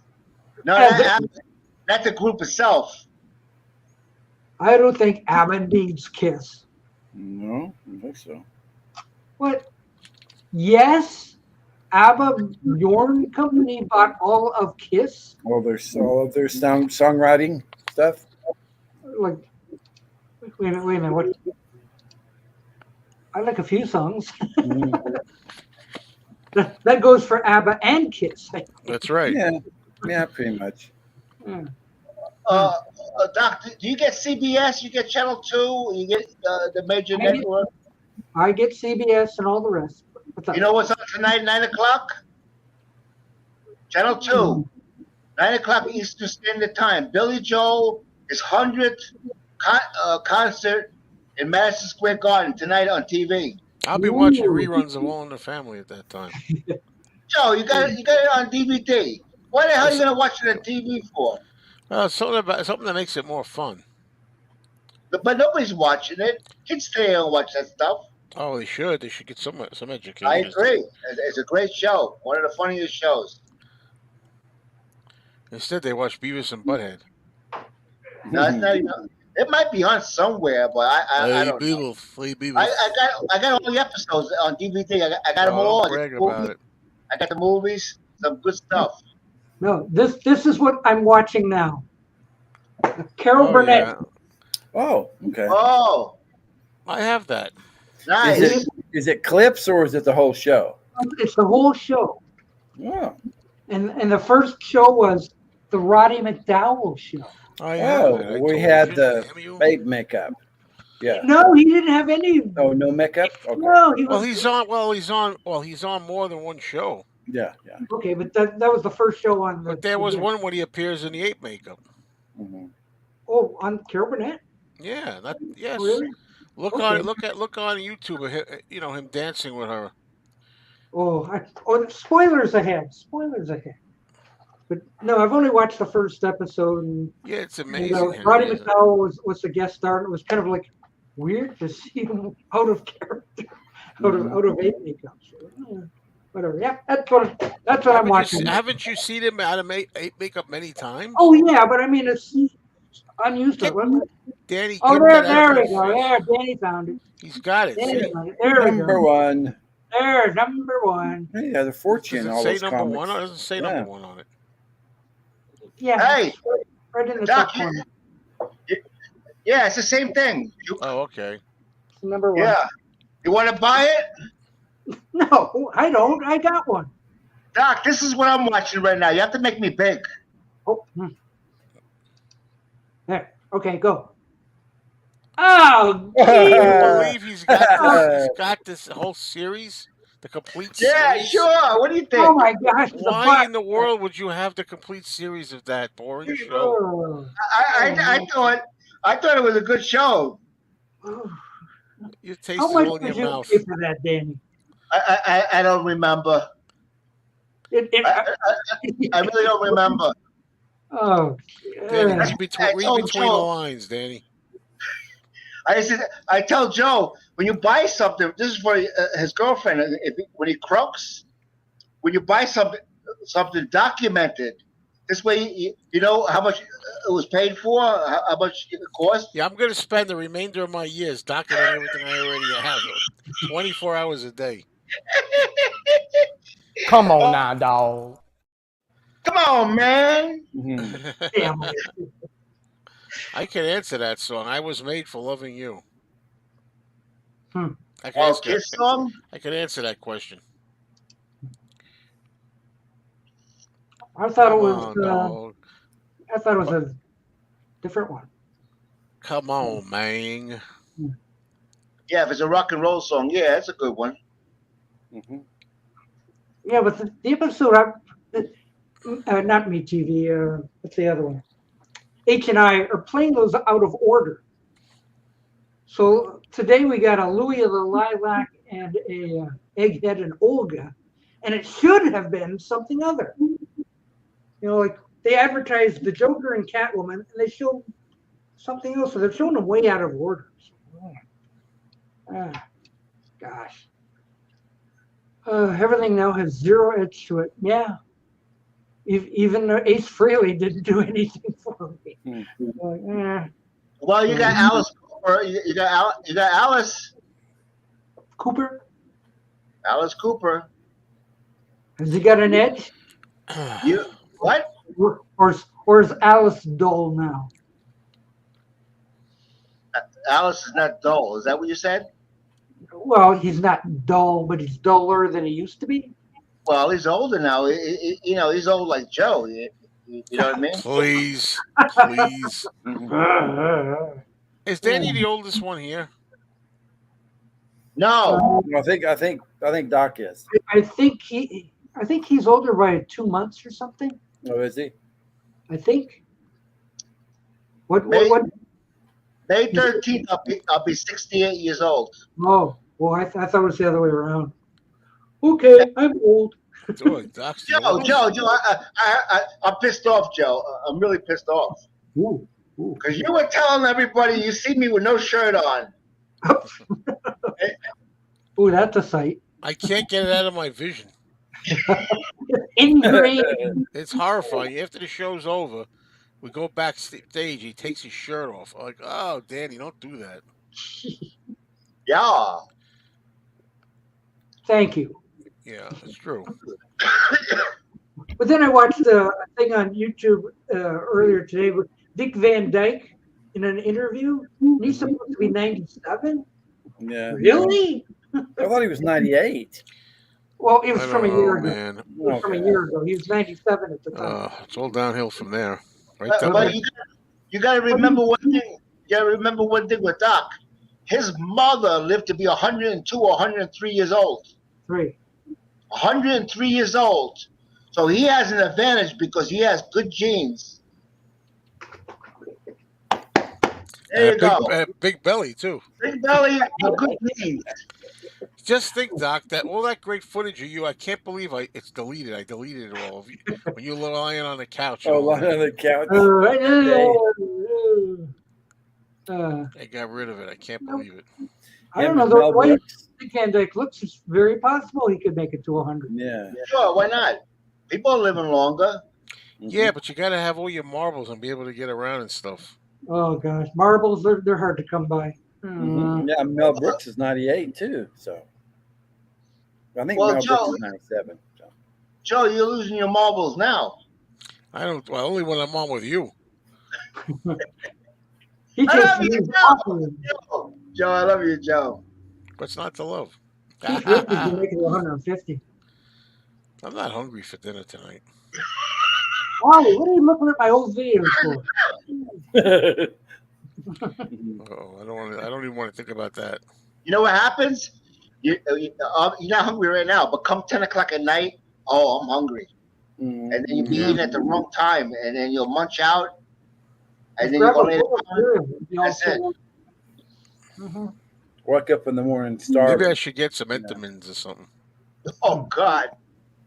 No, I don't like Entenmann's anymore. Well, there you go. That's right. This is true. It's Not a joke. Not a joke.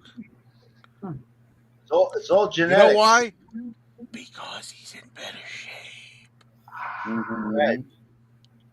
True. That's how it works. Yeah. This is true. Listen, you big mouth creep. You don't know nothing about nothing. What's that chain rattling sound in that?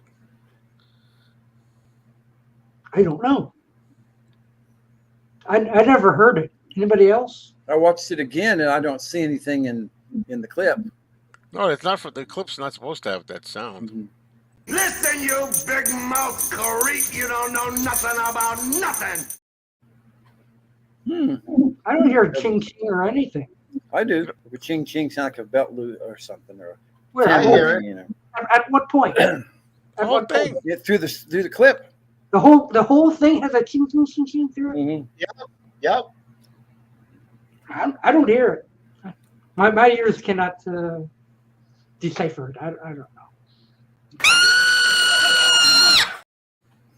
know. Oh, that's a classic. Sure. The first time Robin heard that, she go, what? She goes, what's that? So I explained to her what it was.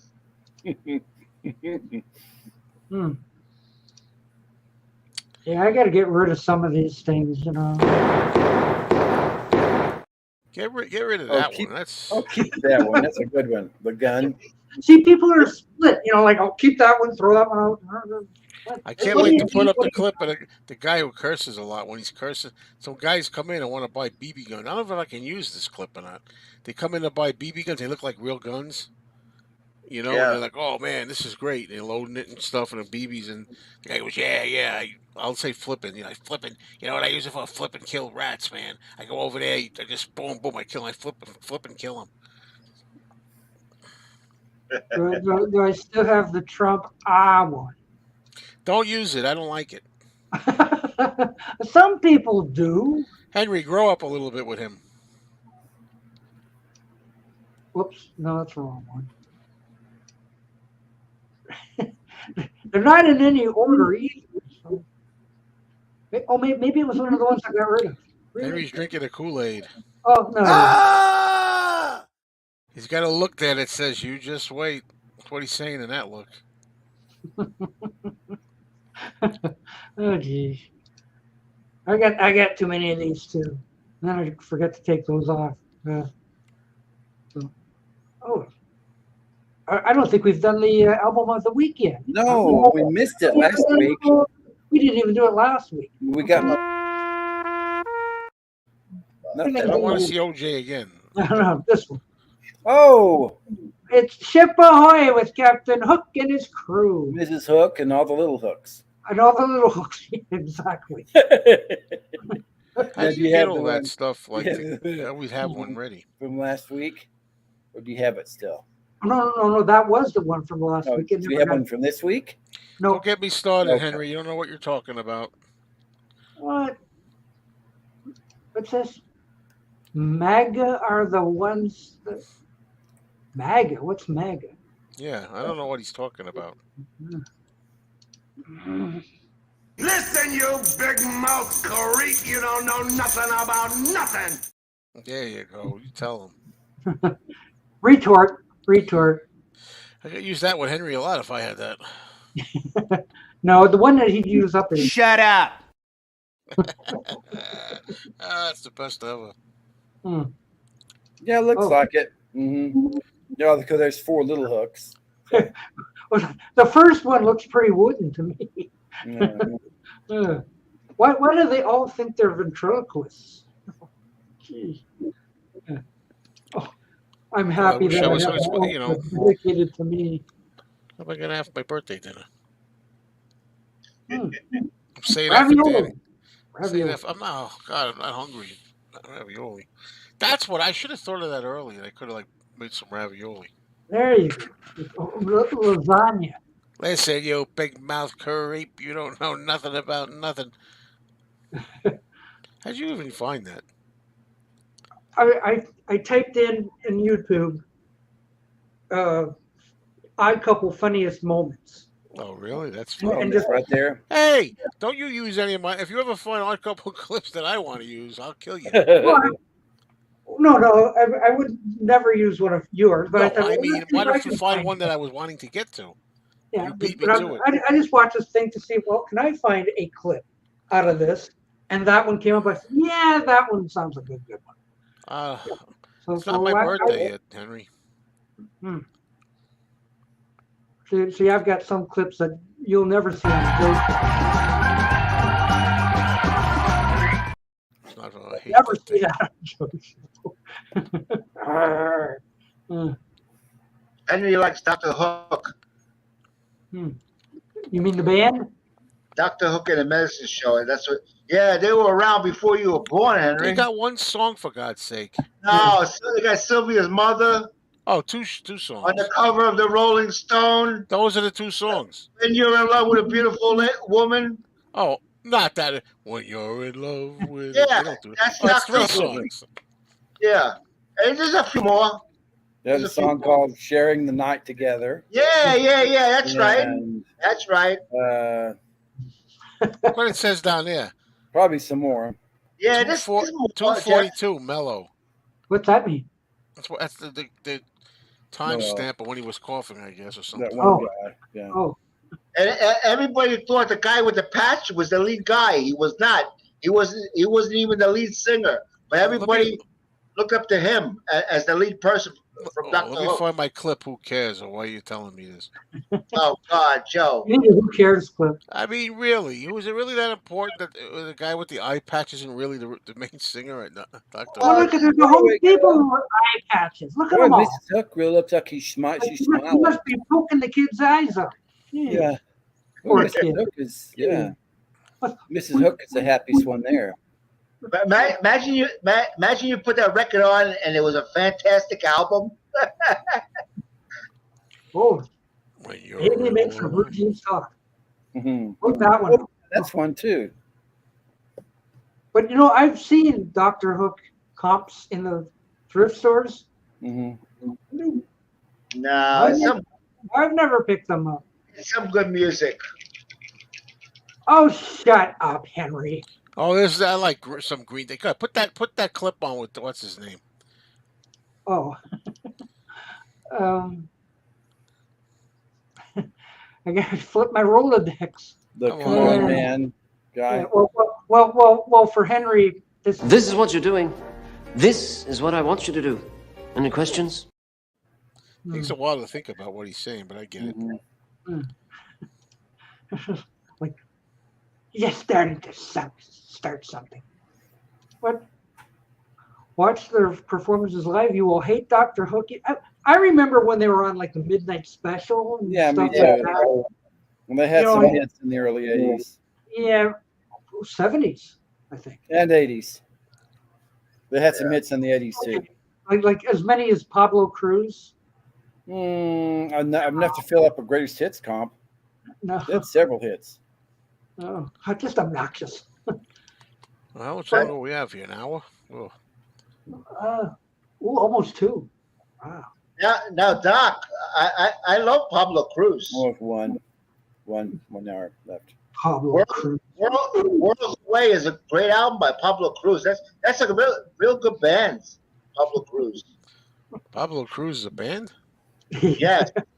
Yeah. It's a band.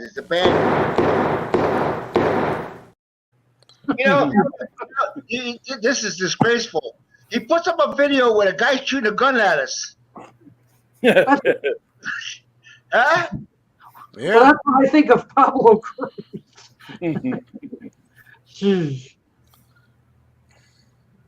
we go, Henry. Can you go by a stream without mentioning Queen? Well, yeah, Yacht Rock from Pablo Cruz makes sense. Yeah.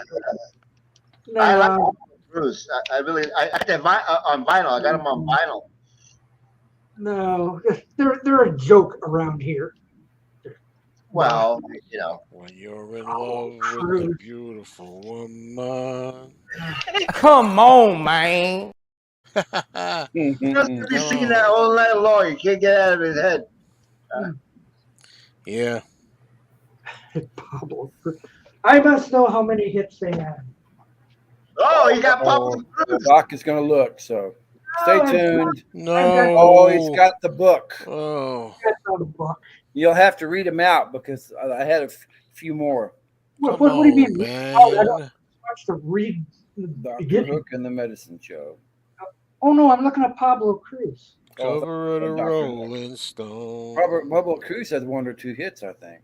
Because Dr. Hook and the Medicine Show had several. Maybe 2 at the most. Yeah. It must be in here someplace. Holy crap. Under P. Yeah, oh yeah. But how many hits did Pablo Cruz have? About 10. 5. Jeff bought the book too. He's got 5. I didn't think they'd have that many. Yeah. Okay. And they have a song called Love Will Find a Way, I believe. Yeah. Yeah. That one. But Okay. find a way. Well, that was their second biggest hit. Mm-hmm. However, their biggest hit, What You Gonna Do? Okay. What you gonna do when she says goodbye? Ding, ding, Oh ding, yeah, ding. what you gotta do? Yeah, that one. Yeah. Yeah, I know that forgot song. about that. But You yeah, said what you gonna do? Love will find a way. Don't want to live without it. I want you tonight and cool love. Okay. Now look up Dr. Hook. Dr. I'm sure Dr. Hook had more than Pablo Cruz. Yeah. They're going to go higher than Pablo Cruz. There's a new video series called Doc's Book. Okay, hang on. Anybody want to know about a song? Doc's got the book, so he can. I got the book out there. Yeah, he can look it up for you. Yeah, I got one. Give us something weird. It's like What book is that? Mm-hmm. Rolling Stone. Dr. or DR. Yeah, it's DR Doctor. Rolling Stone. I'm gonna sit here and relax. Go ahead. Well, maybe it's under DO. Jeez. DR probably Doctor. It's not Doctor. It's Oh, DR. okay. Got it. How many songs did Dr. Hook have as top 40 songs? 8. 3? 3, 8. you said? How about 10? Oh, wow. I know. I'm surprised. Like, what? I know. Starting from for 10 years, from 72 through 82. Look at your comments. What? Okay, Bruce Springsteen. How many top 40 hits? What am I looking at? This one? Mm-hmm. No, up further. Yeah. Further. Kicks ass. About Pablo Cruz kicks ass? Yeah, that's one of them. Then Henry wants to do Queen. We're on Hook now, please. Okay, Hook, and then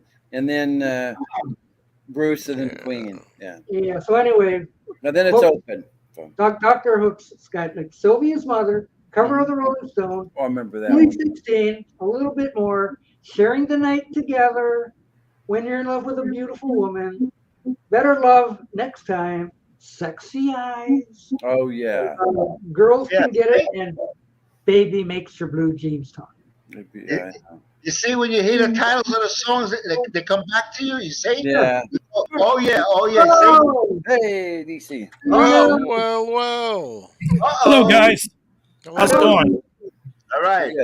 I had to chime in to just express my absolute disgust with Dr. Hook. And if you watch those live performances, those guys are so full of crap, just like all drunky and goofy. Yeah. Throw them off right now. They're out of here, Danny. Out of here. Don't let them. 10 years ago. If you do get a chance after this show, go on YouTube and watch the creepy video, Baby Makes Her Blue Jeans Talk. That is the all-time worst by Dr. Hook. But I did like a big rock singers. La la la la. You don't like Dr. Hook. Oh, geez. Yeah, Sylvia's mother said. Joe's looking up the catalog now. Yeah, I'm looking at it. I'm sitting back here in a chair with my eyes closed. I almost fell asleep. Well, I agree with Danny about Pablo Cruz. That's a great band. Those guys can really play. Yeah, very, very good band. We all hear things different, but I like them. 40 cents more for the next 3 minutes. Hey, Mrs. Hazley. Steve Schnee wants to link. Yeah, hang on. Steve's coming back. There ain't nothing wrong with You can that song argue, when you're in love with a beautiful woman. Dr. That's a good Hook. song. I thought Steven was working. Well, look, he has to get in now. He's gonna. I want to hear his opinion about Pablo Cruz. We can have a vote: Pablo Cruz or Dr. Hook. Which do you prefer? I don't know enough about Pablo Cruz. Pablo. I used to play Dr. Hook songs. So Pablo. Hey, welcome back. I just came on to wish DC a happy birthday. Thank you, sir. Today's your birthday? No. It's not till December. Yeah, they think that they think today's my birthday. Well, yeah, Joe. Of course, we think today's your birthday. It's because that's what it says on Facebook. Well, I keep putting different dates. I had February on there once. He's having several. Yeah, Throw people off the track. Patrick Sweden wants to do Bruce Springsteen. Yeah, I got it Top here. 40 I hits. think he said what it was. It was 19 Okay. top 40 hits. Sylvia's mother said. Can't say I'm a big Springsteen fan either. Oh. I'd rather listen to Springsteen than Pablo Cruz. What's wrong with Pablo Cruz? Pablo Cruz is great. I'm in the Pablo Cruz camp. I'm in the Pablo Cruz camp I'm too. in a Dr. Hook camp. Dr. Hook makes me want to put holes through walls. Yeah, that's true. I hate those guys. I don't know enough about that. The dirty, stinking hippies. Who aren't funny. He was only 16. Only 16. Yeah, and you ought to see that band. Pound for pound, Dr. Hook and the Medicine Show are the ugliest band ever. Pound for pound. Hideous people. They were. And then one guy with the eye patch, he's always doing this little prancy thing. Nope. I got a freaky. When I was a kid, I thought the guy with the eye patch was Dr. Hook because I figured there's only. Yeah, absolutely. I figured if there's a name of a band and that guy has an eye patch, it had to be him because a band would not let a guy with an eye patch in unless it was his band. Yeah. Right. Or it was a grown-up Bazooka Joe, one or the other. Yeah. He was a background vocalist. He wasn't the lead. I always thought he was a lead vocalist for Dr. Hook, but he wasn't. No, he actually made a career for himself, I think, in the UK. He would tour a lot after he left Dr. Hook. His name is Sawyer. His last name is Sawyer. He passed away. God rest his soul. But I think the guy with the patch, wasn't his name like something Sawyer DC or something? No, it was like Daniel LaRue or something like that. It's like a French last name, the long-haired guy that would sing lead at times. Yeah. Okay, was that the lead singer? Okay, so Sawyer was the guy with the patch. Yeah, right. They would trade off actually. I didn't pay attention to some of those bands. I mean, in terms of like the members, like I still don't know which member was Little and which member was River and which member was Band. I see them. They were great. Yeah, my buddy Jim, he took his wife to see Little River Band at the Coach House in San Juan Capistrano a few years ago, and her and her friends loved it. They had a great time or whatever, and he just didn't want to tell her that the only member up there who's ever played in any of the recorded versions of Little River Band was the drummer, and that guy still joined somewhere in the 80s. Oh, you know? Yeah, I seen them years ago. Yeah, they were good. How about Dennis LeCarrier? LeCarrier, it's a French name. Yeah, it was okay. So he wasn't the guy with the patch then, right? No, that was Ray something or other. Ray Sawyer. Yeah, Ray Sawyer. Guy. Which is what Danny was saying. You know, a few minutes ago. Yeah. Watch any of their performances, like on the Midnight Special. you will want to punch the computer screen or a wall. I can't stand those guys. No. Yeah, I didn't care. Not a fan. Either way, and I still don't know which guy's air and which guy's supply. Yeah, the air supply was just two guys. Yes, but I saw something the other day that I don't know whose stream it was. Okay, there you go. Mm-hmm. That I just wanted to get up and say something about it, but they were talking about like, oh yeah, the two guys from Air Supply are gay, and people didn't realize that all the songs, making love out of nothing at all, they were gay love songs. And it's like, no, they weren't. That's just one of those stupid rumors, like like Liberace being gay. That's totally well, what? no, that's What? egad. Get out of here, Doc. What the Liberace? Yeah. No, but I just thought that was the most ridiculous thing, and stuff like that ends up hurting artists, and it has for many, many years. Yeah. I thought they were getting where that comes from. I think they were getting them mixed up with the Lion Tamers from Vegas.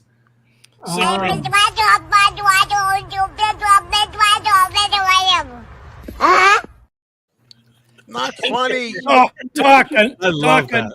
Doc, unfortunately, that's kind of like what the conversation is around here most days. Yeah, The exactly. warbling cat and the incoherent babies. Yeah. That's my world. Yeah, but Siegfried and Roy, it's like just because there's two guys in the band and one of them has a cool fro doesn't make them gay. Nothing? No. Well, Liberace had a cool fro. I mean, fros were weird, weren't they? But it was a toupee, wasn't it? Oh. Well, for Liberace. No, but think about the Brady Bunch. Mike Brady gets a fro, then all of a sudden, all the boys automatically have fros. All have fros, yeah. It's like, what? Where did that come from? I don't remember fros ever being popular. Yeah, they were.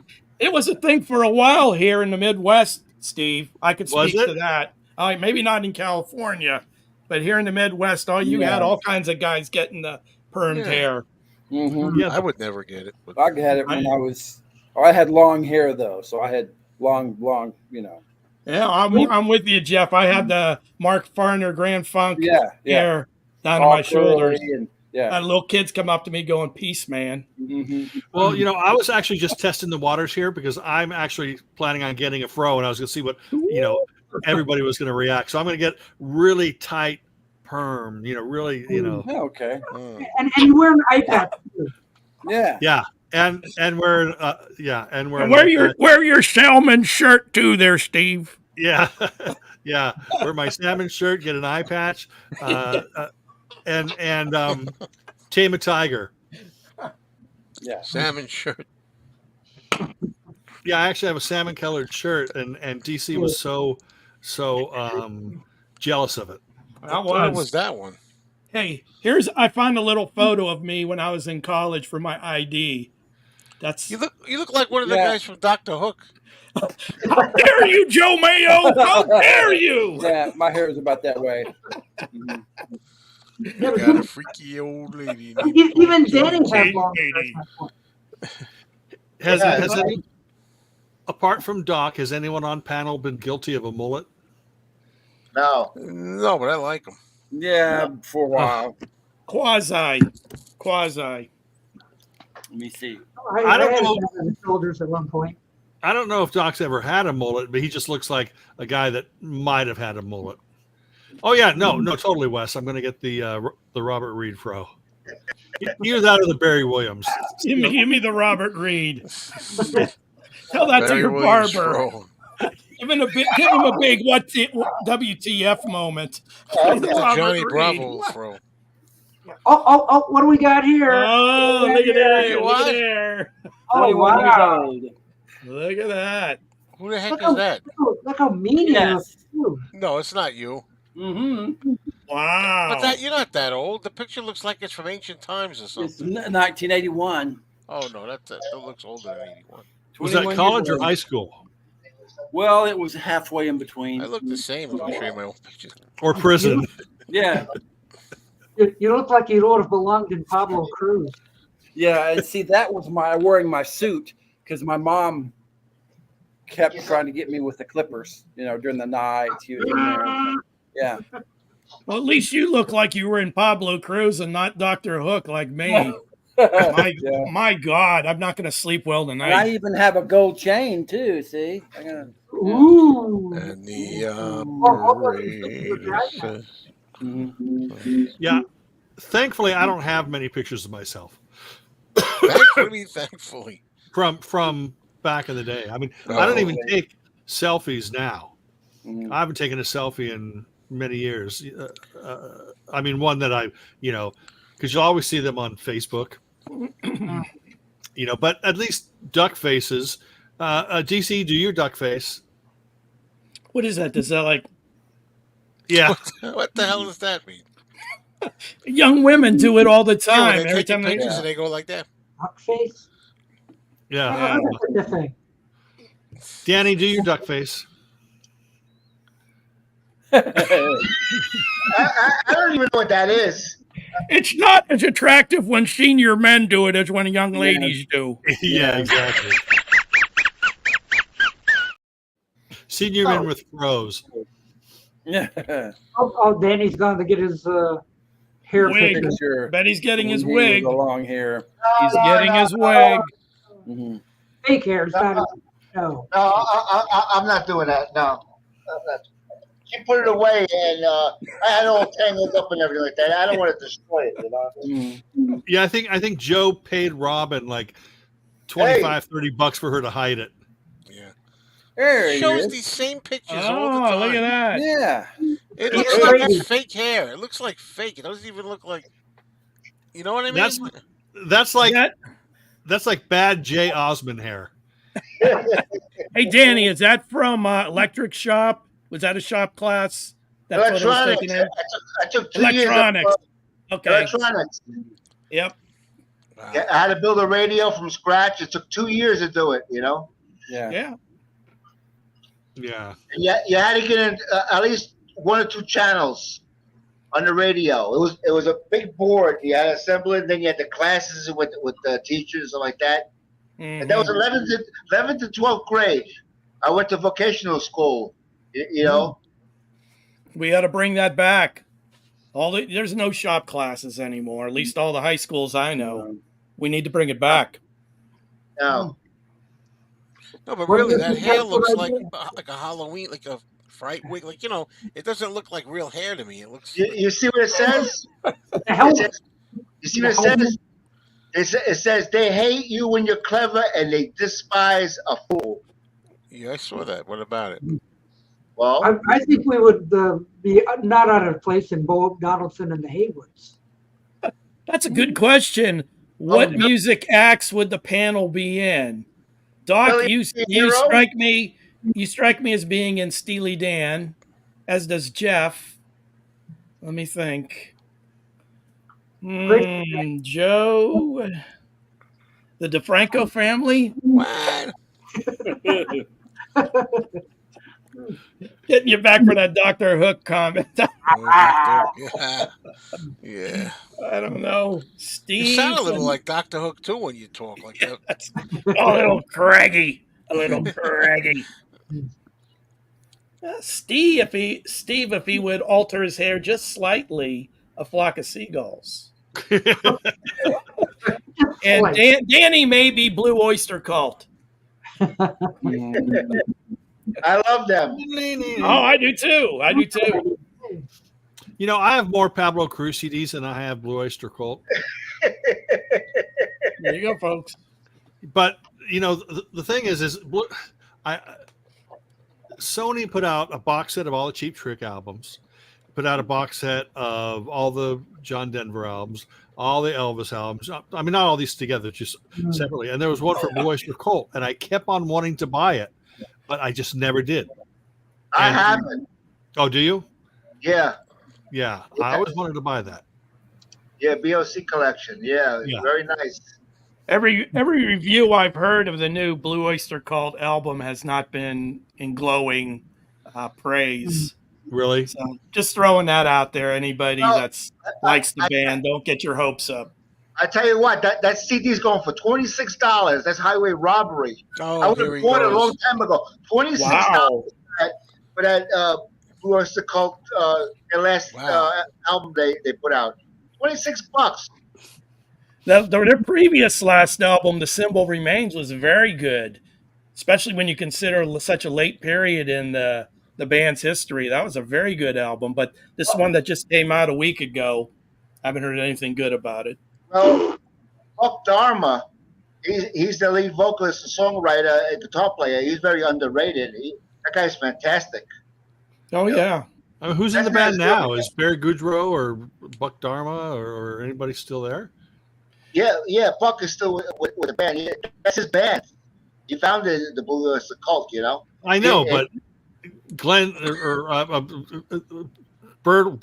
Goebbels and Bertels or whatever founded Little River Band, and they haven't been in Little River Band for about 52 years.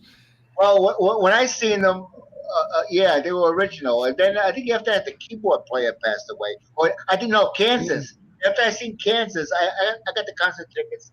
I don't know, maybe a year later, the keyboard player passed away from Kansas, you know. But Danny, you think you fit in Oasis there, Danny? they don't have keyboard. See, that's why you'd fit. You don't have keyboard. You know, you'd be off to the side, out in the dark or something. Yeah, like Brian Wilson was. Yeah, Steven would fit in there. Steven Schnee, he'll fit in with Oasis. Yeah, kind of like the current Rolling Stones bassist. He's there somewhere. Yeah, since Bill left. Yeah, that guy. That guy should get full band membership. He's been a bassist with the Stones for long enough. That guy should be brought in as an actual member. What the hell's going on there? Well, I hear he doesn't even play on the new album. Yeah, well, there's enough guest stars. I know McCartney's on one, so he's not going to be playing bass on that. I think he plays on a lot of tracks. There's different tracks, different players. I think. Yeah, but he's certainly on tour with them. Different bass strokes for different bass folks. Or Ian Stewart. Yeah. Yeah. So Ian Stewart would be good. Yeah. Question for Stephen. Pretty good, James. He likes it. Better than the more recent AC/DC record. Cowsills album. Cowsills. Oh, Danny's been to see yes. That is fascinating. Wow. $40. That's all.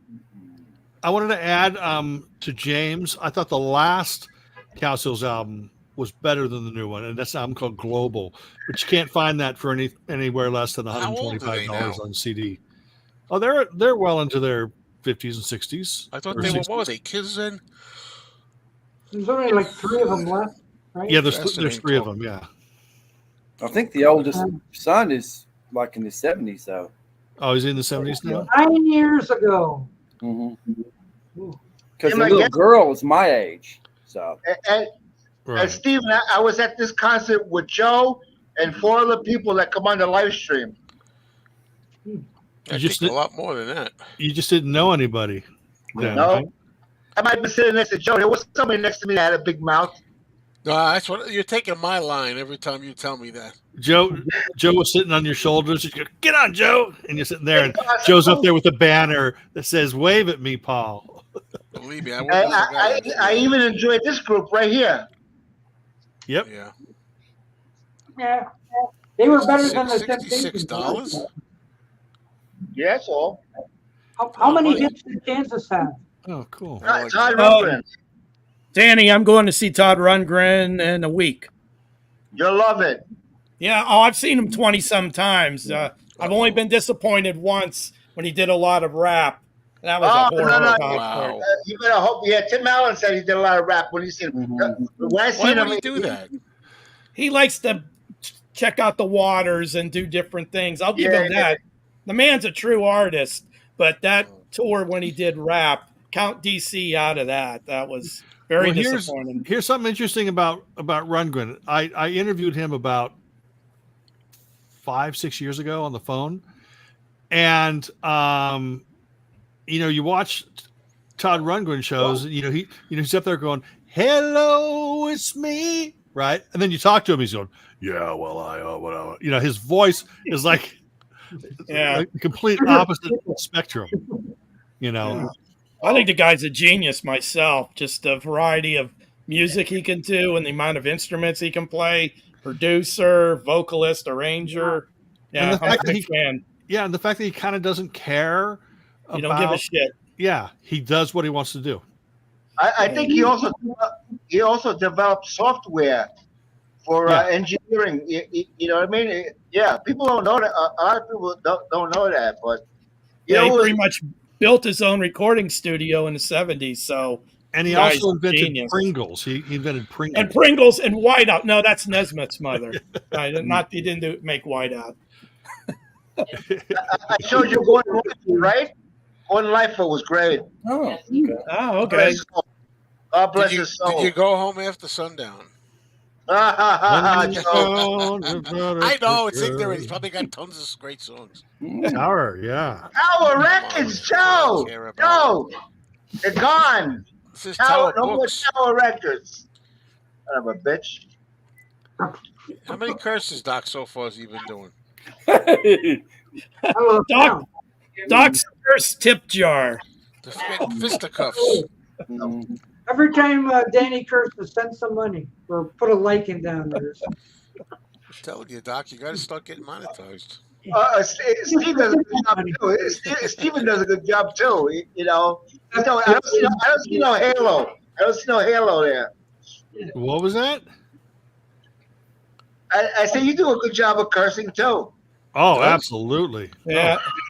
Steve keeps his cool pretty well. I'm unlike that. I think if I was on as much as you guys are, man, it stuff would be flying depending on the subject especially matter. with Danny. Oh, if you're on with him. You see, the thing is, like on my show, Danny's like me. He's a fiery Italian. On my channel, I try not to curse, but on other people's channels, yeah.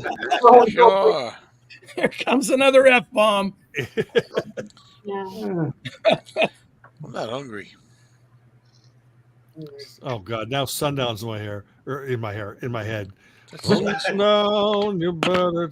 Actually, I think that if you could read my mind, still, his version gives me chills. I don't care too much cover versions and stuff, but man, if you could read my mind by Gordon Lightfoot, still incredible song. That's a great tune. That's a great tune. Yeah, perfect track.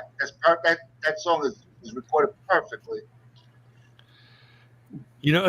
I think the other great Gordon Lightfoot song is "Ride Like the Wind."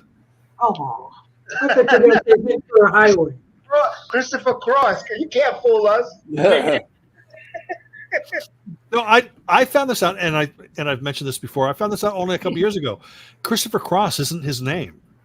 No, it's not. Yeah, Christopher Cross was the actual band name, Mm-hmm. and then when they signed him, he got rid of a couple members, whatever, just kind of went on as a solo artist and continued as Christopher Cross.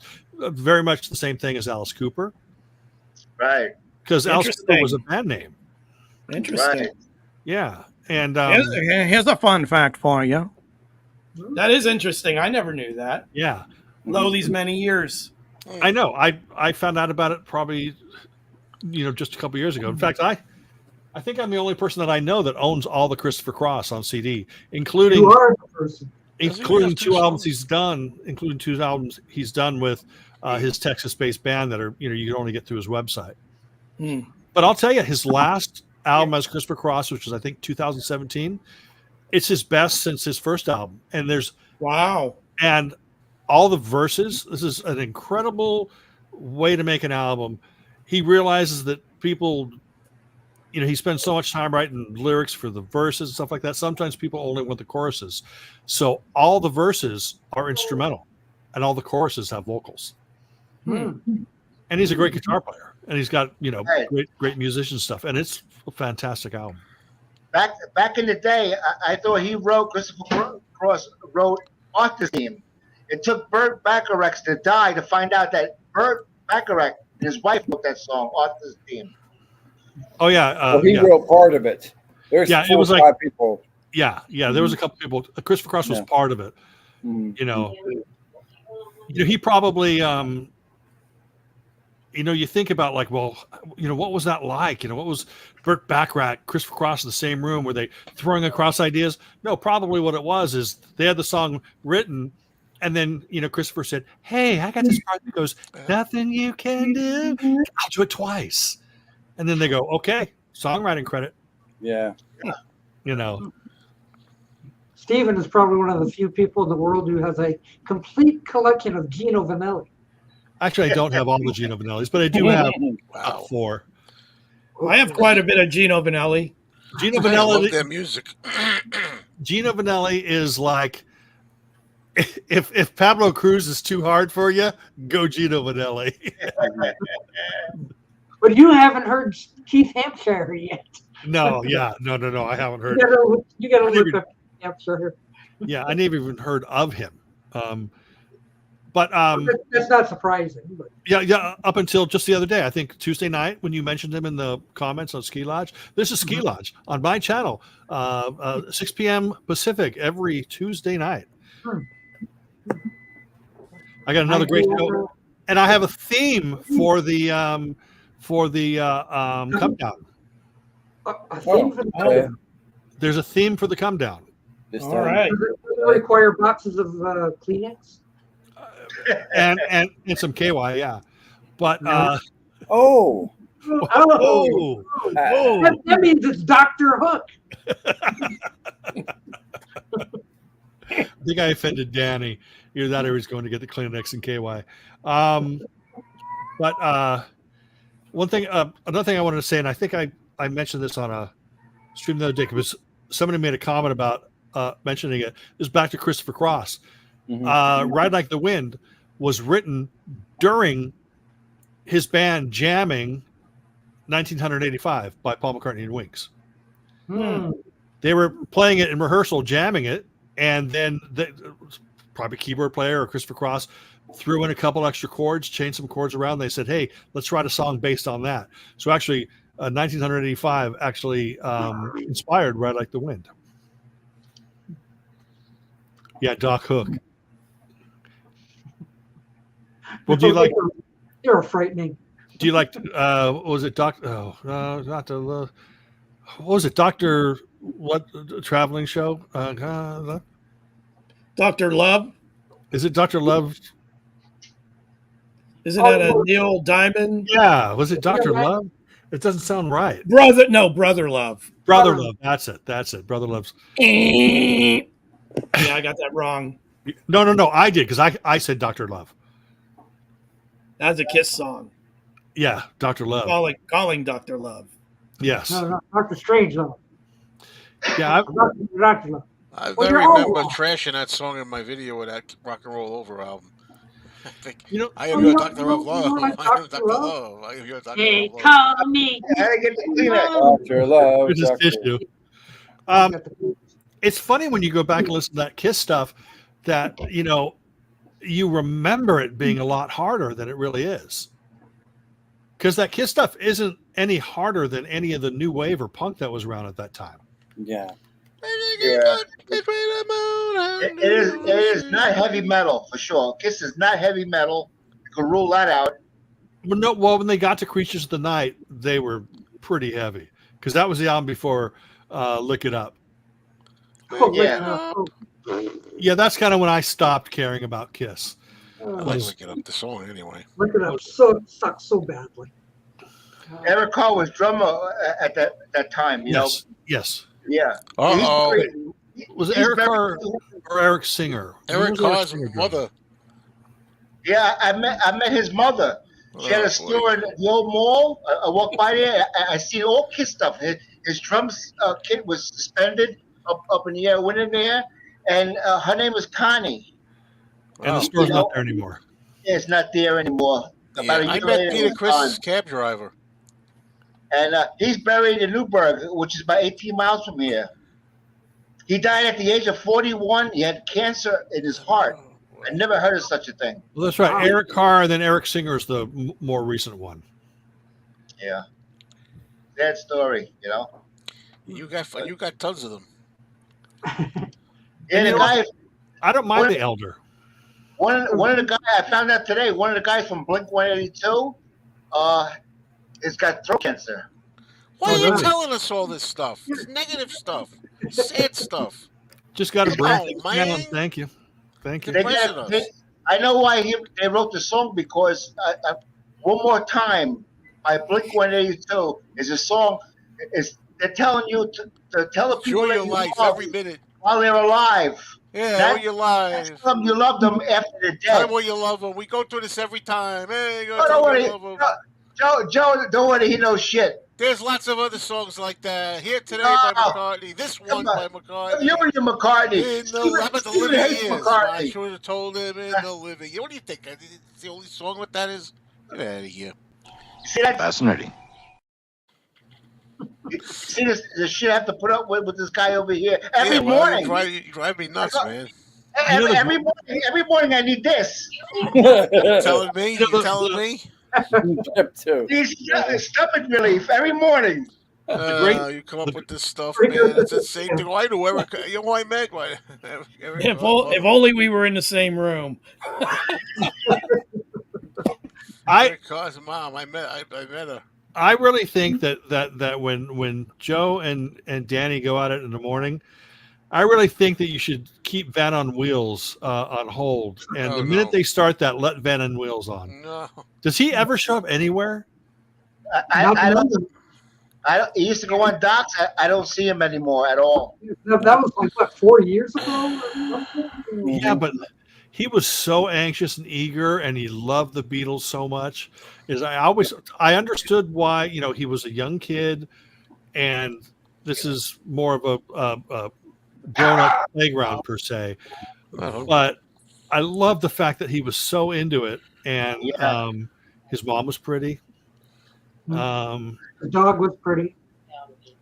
And I loved his excitement for it. Yeah. I get why it was just not he wasn't a good fit. Well, he probably grew up a little bit, maybe he's not on the computer anymore. People change, No, he's doing video games now. Oh, is he? Yeah. There's big money in video games. Watch me play a video game. Like Roblox. Yeah, that's big money. I remember him. Yeah, that's what he's into now. I have to check on him once in a while. Like, whatever happened to Van on Wheels? And here I am playing Roblox. And whatever. See, I dig that. I'm glad that he's found something that fits more, or I mean that he fits into more than this. Because I always felt bad, and I would do the same thing, because I do say the F word and the S word sometimes by accident, and I know some people will say it by accident as well. I'm assuming everybody says it by accident. You have to be in the right frame of mind. I don't say it by accident. I say it on purpose. Yeah, I know. But I'm just trying to be nice. But yeah, I like him. Steve is chilled out. Steve, he's the type he gets off the computer, he blows up. Oh, I love you, Steven. No, trust me. Joe. I like you Tuesday night, Steven. Ski lodge. I tend to, after I get off, I tend to crawl under the covers and cry for a little bit, going, I shouldn't have gone on DocStream. Oh my God, I ruined DocStream. And then I put on my ballet shoes and do a little pirouette, and then I get back to work. Okay. Doc is so serious. When you talk, you gotta look at Doc's face. He's so serious. It makes me laugh. Jeff, look at Jeff. Jeff is the most chilled out person I ever came across in my life.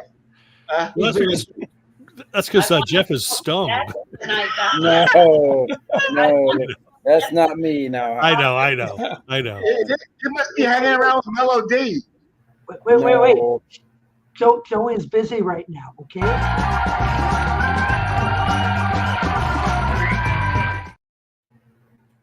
I love Dr. Z. Oh, he came back. I thought I could use that, being that he was busy with the phone. No, he's on eBay looking for Pablo Cruz. Round out that catalog. I tell you, I really love Pablo Cruz. Oh, I do too. That's great stuff. Great stuff. Remember Toby Bo? My Angel Baby. Yes. Oh Yeah. Another one-hit wonder. Yeah. Toby Bo was the poor man's Pablo Cruz. Yeah. And don't forget, Psycho's Platters is going to do a whole retrospective on Danny Bonaducci. Stay tuned for that. Mark your calendars, folks. Mark your calendars. You know, Rhino Records, the store in when it was in Westwood, I think, when they first opened, and this is in the 70s, maybe early 80s, but when the store first opened, not the label, the store, they used to pay customers a nickel to take the Danny Bonaducci album because they had like a few boxes of them. And that was like their promotional thing, is they would pay somebody a nickel to take the Danny Bonaducci album. God, I wish I had one of those. And I wish it came out on CD with like alternate tracks. Steven, do you like Billy Joel? I love Billy Joel. I think the Stranger album is right up there with Supertramp, Breakfast in America, Eagles, Hotel California as a classic, great 1970s album. Well, and I never see that one in the bargain bin. Like nobody turns that one in. Yeah. He has a TV special on tonight. Billy Joel on channel CBS, 9 o'clock Eastern time. He's doing his 100th concert from Madison Square Garden. Oh, that's right. You see, I don't have a TV. You can't watch it. Yeah, so I can't watch it. I mean, I have a TV. I just never turn it on because it's just like getting on live streams. Once I'm off, I'm going, I could have been working, or I could have been cleaning the house or something like that. But then I just end up making videos or doing live streams or whatever, Mm-hmm. It's more fun watching classic concentration. Yeah, I love Billy Joel. I've seen him in concert many, many times. And he's one of those artists that for some reason, there doesn't seem to be any gray area. Either people really dig him, or there's people for whatever reason can't stand him. Yeah. I don't know. I'll tell you, get it. Here, see, the vinyl community or the music community is a very, very, very weird place to be sometimes because, and I mentioned this in something I talked to, not about this artist, but I mentioned this in something I talked to with Larry Graves about, is there's the mob mentality. It's these super popular channels, a couple of them really dislike an artist. Let's say, for example, Billy Joel. Then everybody sort of follows suit. And is it because they really dislike him, or do they not want to be, considered uncool? With me, I not once in my entire life have I ever been considered cool, which makes it easier for me to have no guilty pleasures. So I love Billy Joel. Like I said, The Stranger. Do I think it's better than Fleetwood Mac Rumors or Supertramp, Breakfast in America, or Eagles, Hotel California? I don't think it's better or worse. I think it's in the same echelon of classic albums that everybody should own. I'm with you, Steve. I never gave two craps about peer pressure. Even when I was 16 or 17 years old, I can pull up in my car and my 8-track player might be playing Black Sabbath or might be playing the Carpenters. I don't give a shit. It's what I feel like listening to. Peer pressure just had no effect on me. I didn't not give a crap. I mean, how many years was ABBA considered uncool? I'd say at least through the latter half of the 80s for sure, up through maybe the early 2000s, they were considered the most uncool band, and nobody would admit to liking them. Now everyone goes, "Oh, I always liked them," But there were years there. Didn't know they were around that long. Same thing with no, they weren't making music then. but just liking them, just having them. That's why they were cool. They weren't making music. But see, that's the thing. It's like I just can't not talk about a band because I think I can't not talk about a band because I don't think that people are going to or because people are going to make fun of me for it. I could care less because if I like something, I like something, Right. and if you don't like it, doesn't hurt my feelings. There's Oh, no. that is uncool. That's cool. Actually, Karen, Dr. Hook was the name of the band, so you love them. But of course, I get it. It's time to. In fact, do y'all want to join me in a chorus of cover of Rolling Stone? That's of course that's the biggest song. Yeah. No, I don't want to sing it. No, neither do I. I sang a little bit here and there. I think Freaky Old Lady, King Katie. I'll join you. It's not Perfect, Wes. That's awesome. Like only 16. If she was only 16, only 6. Has that joined like Into the Night as a creepy song? Remember, Benny Mardones. Has it joined in that fray, or Young Girl by Gary Puckett? People are now considering these creepy, but I never considered that Gary Puckett song having anything to do with someone that was underage. Exactly. It could have been a 19 or 20-year-old college woman, and you might be 30. That ain't going to work out. That ain't going to work out. So I never took that as like, 14 years old. No. But there are people who lump the stuff together, and it's like the woke culture. Poor Benny Mardones. He was kind of tortured by that in his last years, that he was associated with tagging underage women. Poor guy has his one hit, and he's tortured about it. This is a thought. When Robin was 1 year old, I was 13. Think about that every day. Total silence. Huh? She's 13 years younger than me. Just think about it, huh? So how old are you, Danny? I'm going to be 68 next month. And then Robin's 55. Wow. Okay. Man, you That went into sounds the like night, didn't you? That sounds like a valid thing. Yeah.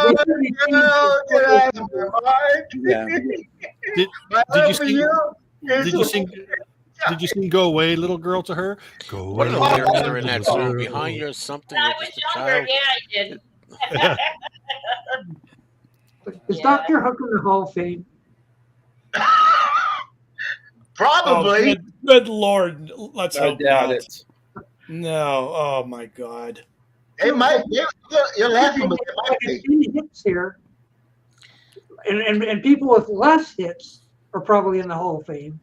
That's the way it is. Oh, there's no rhyme nor reason to all of it.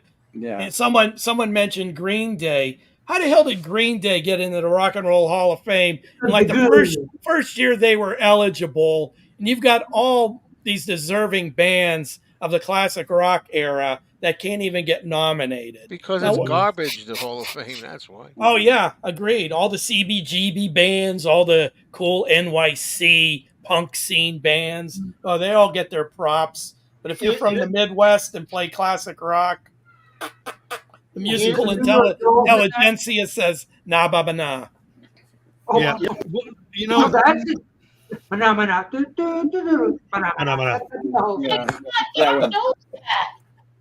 know, the whole Rock and Roll Hall of Fame, you know, I don't argue about it because we all know it's a crock of shit. But does it really mean anything to us? I think it's great that the Beatles together in solo there. I think it's great that Journey is there, or you know, whoever. I think the people that are in there are great. But then, do I think that Run DMC should have got in there before the Monkees? No, I don't think so. Everybody's in there before the Monkees. But there are tons of people that would probably agree that Run DMC should be there. But what does my opinion matter in the scheme of things? It's not going to change. The only thing that's going to change is the Stephen Schnee Rock and Roll Hall of Fame. Run DMC won't be there, and the Monkees will. But that makes no difference to anybody else. So I don't like to argue about stuff like that, even though people make videos on it, and I get it, because it is kind of ridiculous. No, the only Rock and Roll Hall of Fame I care about is the one that's lodged right in here. Yeah, exactly. Other than that, whatever. Now, you talking about in your head or inside your FedEx hat? Both. About FedEx. The FedEx Hall of Fame. Yeah. Yes. Yeah, but now that Jan Wenner is gone, will things change? Haven't yet. At this point, I don't even think they should have a Rock and Roll Hall of Fame ceremony every year. Everybody who truly, really needs to be there is there. And now they just nominate people every year. Half of them are just like, come on. Every 3 years. Where's Warren Zevon? Where's Harry Nilsson? Yeah. Where's Beyonce? I'm sure she's in by now. She'll get in. They got the juice. If you got the juice, you're in. Ice Spice. Oh my God, that was horrid. When Joe posted that video, I was horrified by the video, but I was doubly horrified that it's in somebody's place of business. To the public, you would have that playing there as people are gnawing on a slice of pizza. Got the twerking and yeah, it's terrible, and it was so much terrible. Crap. Oh, just we're in trouble. Before I got the camera on, I was hearing all this swearing and this cursing. I'm like, I gotta record this.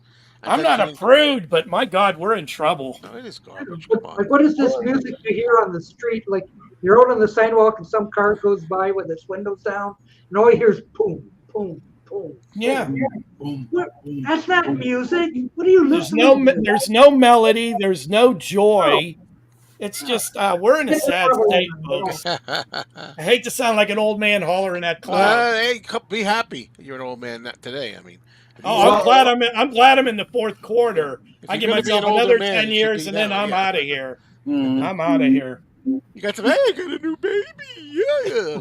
Well, you see, here's why I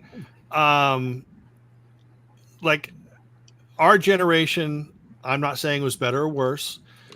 I mean, I have my opinions, but I'm not going to state them. But every generation, there's signposts, or whatever, or there's certain things that people are gravitated to. So the younger generation, or the generation for the last 10 years or so, they don't necessarily care about hooks and songs that will last until they're old folks like us. That's not what they're looking for. I mean, do you think seriously that a song by Creepy G Moses is going to matter that much to somebody when they're 72? I say probably not, but you know what? Maybe. Maybe. Why is so many when we're dying? So many of the young people today, though, often say, which they didn't in our time, boy, I wish I was around then. That's some great music back then. Oh, I would like to have been there around then. Yeah. A lot of them say that. Not everybody. Nothing's 100%, but people do it all the time. Yeah, here's the thing. The music of my parents' generation, although it might not be in my sweet spot, I respect the musicianship and the talent. So it's not just because it's not of your generation, because I respect big bands, the Sinatras, the Dean Martins, the talent of my parents' generation, where what I hear now, I don't really hear a lot of musicianship. No. It's just pontificating on how much of a badass you are. It's just all boastful BS. DC, you are 100% wrong. There's great musicianship in music today. Just listen to the samples. Oh my God. Yeah. They sample all the classics. Yeah. Oh yeah, that too. I mean, Well, why do they have T-shirts today that say it's not that I'm old? Your music really does suck. Yeah. When did they have that? They didn't have anything like that in 1981 or something. Yeah. Like that, because music still mattered then.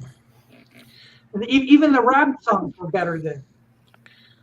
So Yeah, it was Actually- it was fun and joyous and clever.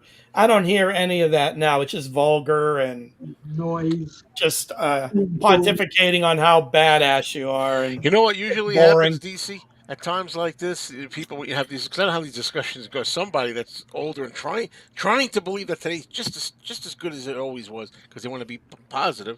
They say, "Oh, what about I don't know anyway? What about Run for Your Life by the Beatles, huh? You know, what about?" And they cherry pick examples, one or two here or there from the '60s or the '50s. Can't think of any examples right now. I'm sure they're out there. You know, did you know that this song from the '50s was about killing somebody? Did you know that? I said, okay. It's a cherry Yeah, pick. you can't. I agree, Joe. You can't cherry pick like that. You know, I see. 1964 has the second verse of "Young Girl," and with even that said, it still holds true. This guy could be saying, "You have all the charms of a woman," but to a 30-year-old man, is somebody that young really ready for? I mean, physically she might be what you're looking for, but after that, what do you got? It's like Steely Dan's "Hey 19." What the hell do you have in common with someone that doesn't know that who could be. Aretha is? Or I mean, I've never bought that as some 25-year-old guy hitting on a 15-year-old. If you're under Led me 18, to you're not believe old you're enough to old give 'em enough to give me love. Now it hurts to know the truth. Oh. Yeah, maybe thought she was like 23 or 24. Really? I don't know. Getting into the weeds here. Yeah. Let me enjoy my Gary Puckett song, won't you? Yeah, let me enjoy those 3 or 4 songs that I love. Yeah. Yeah. And what can I get that, please? So I'm getting back to work, gentlemen. Okay. I just wanted to come on and wish Danny Ambrosi a very happy birthday. Steve, we love you. All right. Well, thank you, everybody, and I'll be listening. Okay, See Steve. you, Lodge. Good to see you. Hey, there's only 9 more. Get to see. Right. You only got 9 minutes. Yeah, I didn't get 9 minutes anyway. So what do you want to do now? I'm not hungry. What do I want to do now? Want to go eat? Yeah. I'm gonna Joe, I'm gonna get Joe, that was funny. What did Anthony? Was he really pissed, or was he playing with you a bit No, on he your was last getting video? pissed. No, he was getting pissed. You know, the corn gas, okay, but that Robert Barone Frankenstein is never going to get old. That is so freaking hilarious. It looks like Robert Barone from Everybody Loves Raymond. Yeah, That's and then the last Frankenstein. one I called it. We did. I'm gonna edit it tomorrow. I think we did one. And we went in there again a week. It's still there. And I said, I want to see if that Ray Barone, I said by mistake, that Ray Barone is in there. And then I said, oh, wait a minute, it was Robert Barone. I corrected it later. But sure enough, it was there. Hello, Karen. How are you, hon? Karen's out there, yes. Oh, Karen. I don't know, that Frankenstein figure is so unloved. Yeah, man. I mean, I didn't want to break his heart when he first got it from the other place. You know, and it was like $90. And I'm thinking, man, and he goes, it's an original. He goes, look, see, it says right under there, 1961 or what. And I'm thinking, it looks like it's one of the molds, because they did molds again. Yeah. And they did them again, so different companies. I'm thinking it wasn't an original #1. The paint job's awful on that thing. Oh God, that's the first thing I do is remove all that paint. Yeah, I would look at those eyebrows off there. I don't know if they're really eyebrows, but they look like them. And I didn't want to break it, so he bought it for $90. And you know, he couldn't just like say, here's $90. I want to buy this. Or whatever. He went back. I don't know how many months, like paying $10. I went to him a couple of times. He's paying $10. That's part of what's so freaking funny about it, is that he was paying it off like layaway, $10 every month or so. Horrible Frankenstein. Wait a minute. So is Joe. He's got an item on layaway, a garbage pail that costs $200. Silly person. He's so with silly. Planet of the Apes on it. DC. He's got a layaway. Yeah, but it's $400 what I'm buying. The 2 things I'm buying, not $90. If it was $90, I'd give it right there. That's even dumber. You spent $400. Whatever. You were dumb at $200. You bought dumber at $400. You spent all that money on cigarettes. I'm on your side, Joe. Thank you. Hey, Because she's on your this guy side. buys cancer sticks with him, with his money. Oh, But anyway, it's a garbage can that is Yo, Doc, look at that, Doc. I got it. These guys again. I got it. Actually, I have a copy of that #1 Beavis and Butthead too. Oh way! Oh, how about that? Yeah. See, we didn't finish. I think we didn't finish the Anthony thing though. It's always got to be about that. No, because then, but he's not the first time he's done this either. He has something for a little while, a couple of months, and he's like, "Oh, I'm going to sell it to get money." To get money to buy something else, like he after all that he sold it, and he always likes to point out, and I made a profit too. It's hard to believe he sold that Robert Barone Frankenstein to the guy that curses a lot for more than $90. That's hard to believe. Yeah, hats off to Anthony. But how much is the guy going to sell it for then? I don't know. Well, I don't know. I can't imagine anybody paying $90, let alone more for it. Yeah, I don't think that's why. I don't think he's a liar, but it's hard to believe, you know. Unless Brad Garrett comes in and says, "Hey, this looks just like me. This Frankenstein," buys it. But you and Anthony have a good rapport, Joe. You're like a top comedy team. It's really funny. I hope so. You guys off the cuff are very good together. Yeah, that's what we have. Yeah, I would love to meet him. I would love to meet Anthony. Well, Doc met him. I then he says, like, well, later on, Anthony says to me, I talked to Doc and he says, I think those videos are funny. Or he said, but I think Joe could be a little too, a little too nasty or something. Doc said, he told me. So I'm thinking, then I watched a Boo Boo video the other day with Doc, with Boo Boo, and he was getting a little, I don't know, come on, Boo Boo, what were you saying? Go ahead, eat that, or do that, or whatever. And I'm saying, hey, take it easy there, take it easy. That the sound dynamic effect is there. The sound effect with the conch on Boo Boo's head, boy. It gives him a hit. And I'm saying because it's like, it's there though, right, Doc? You can't help it. It's almost like an Abbott and Costello thing or a Laurel and Hardy thing. I just always wanted to try that. See what it would look like. I think when you're good friends, you just roll with the moment. Yeah, and that's the same thing with Doc and Boo Boo. You can tell they're good friends, and you just roll with it. But he's like a lot of times, like he will say, like a lot of times, like he'll start just yesterday when we got together again.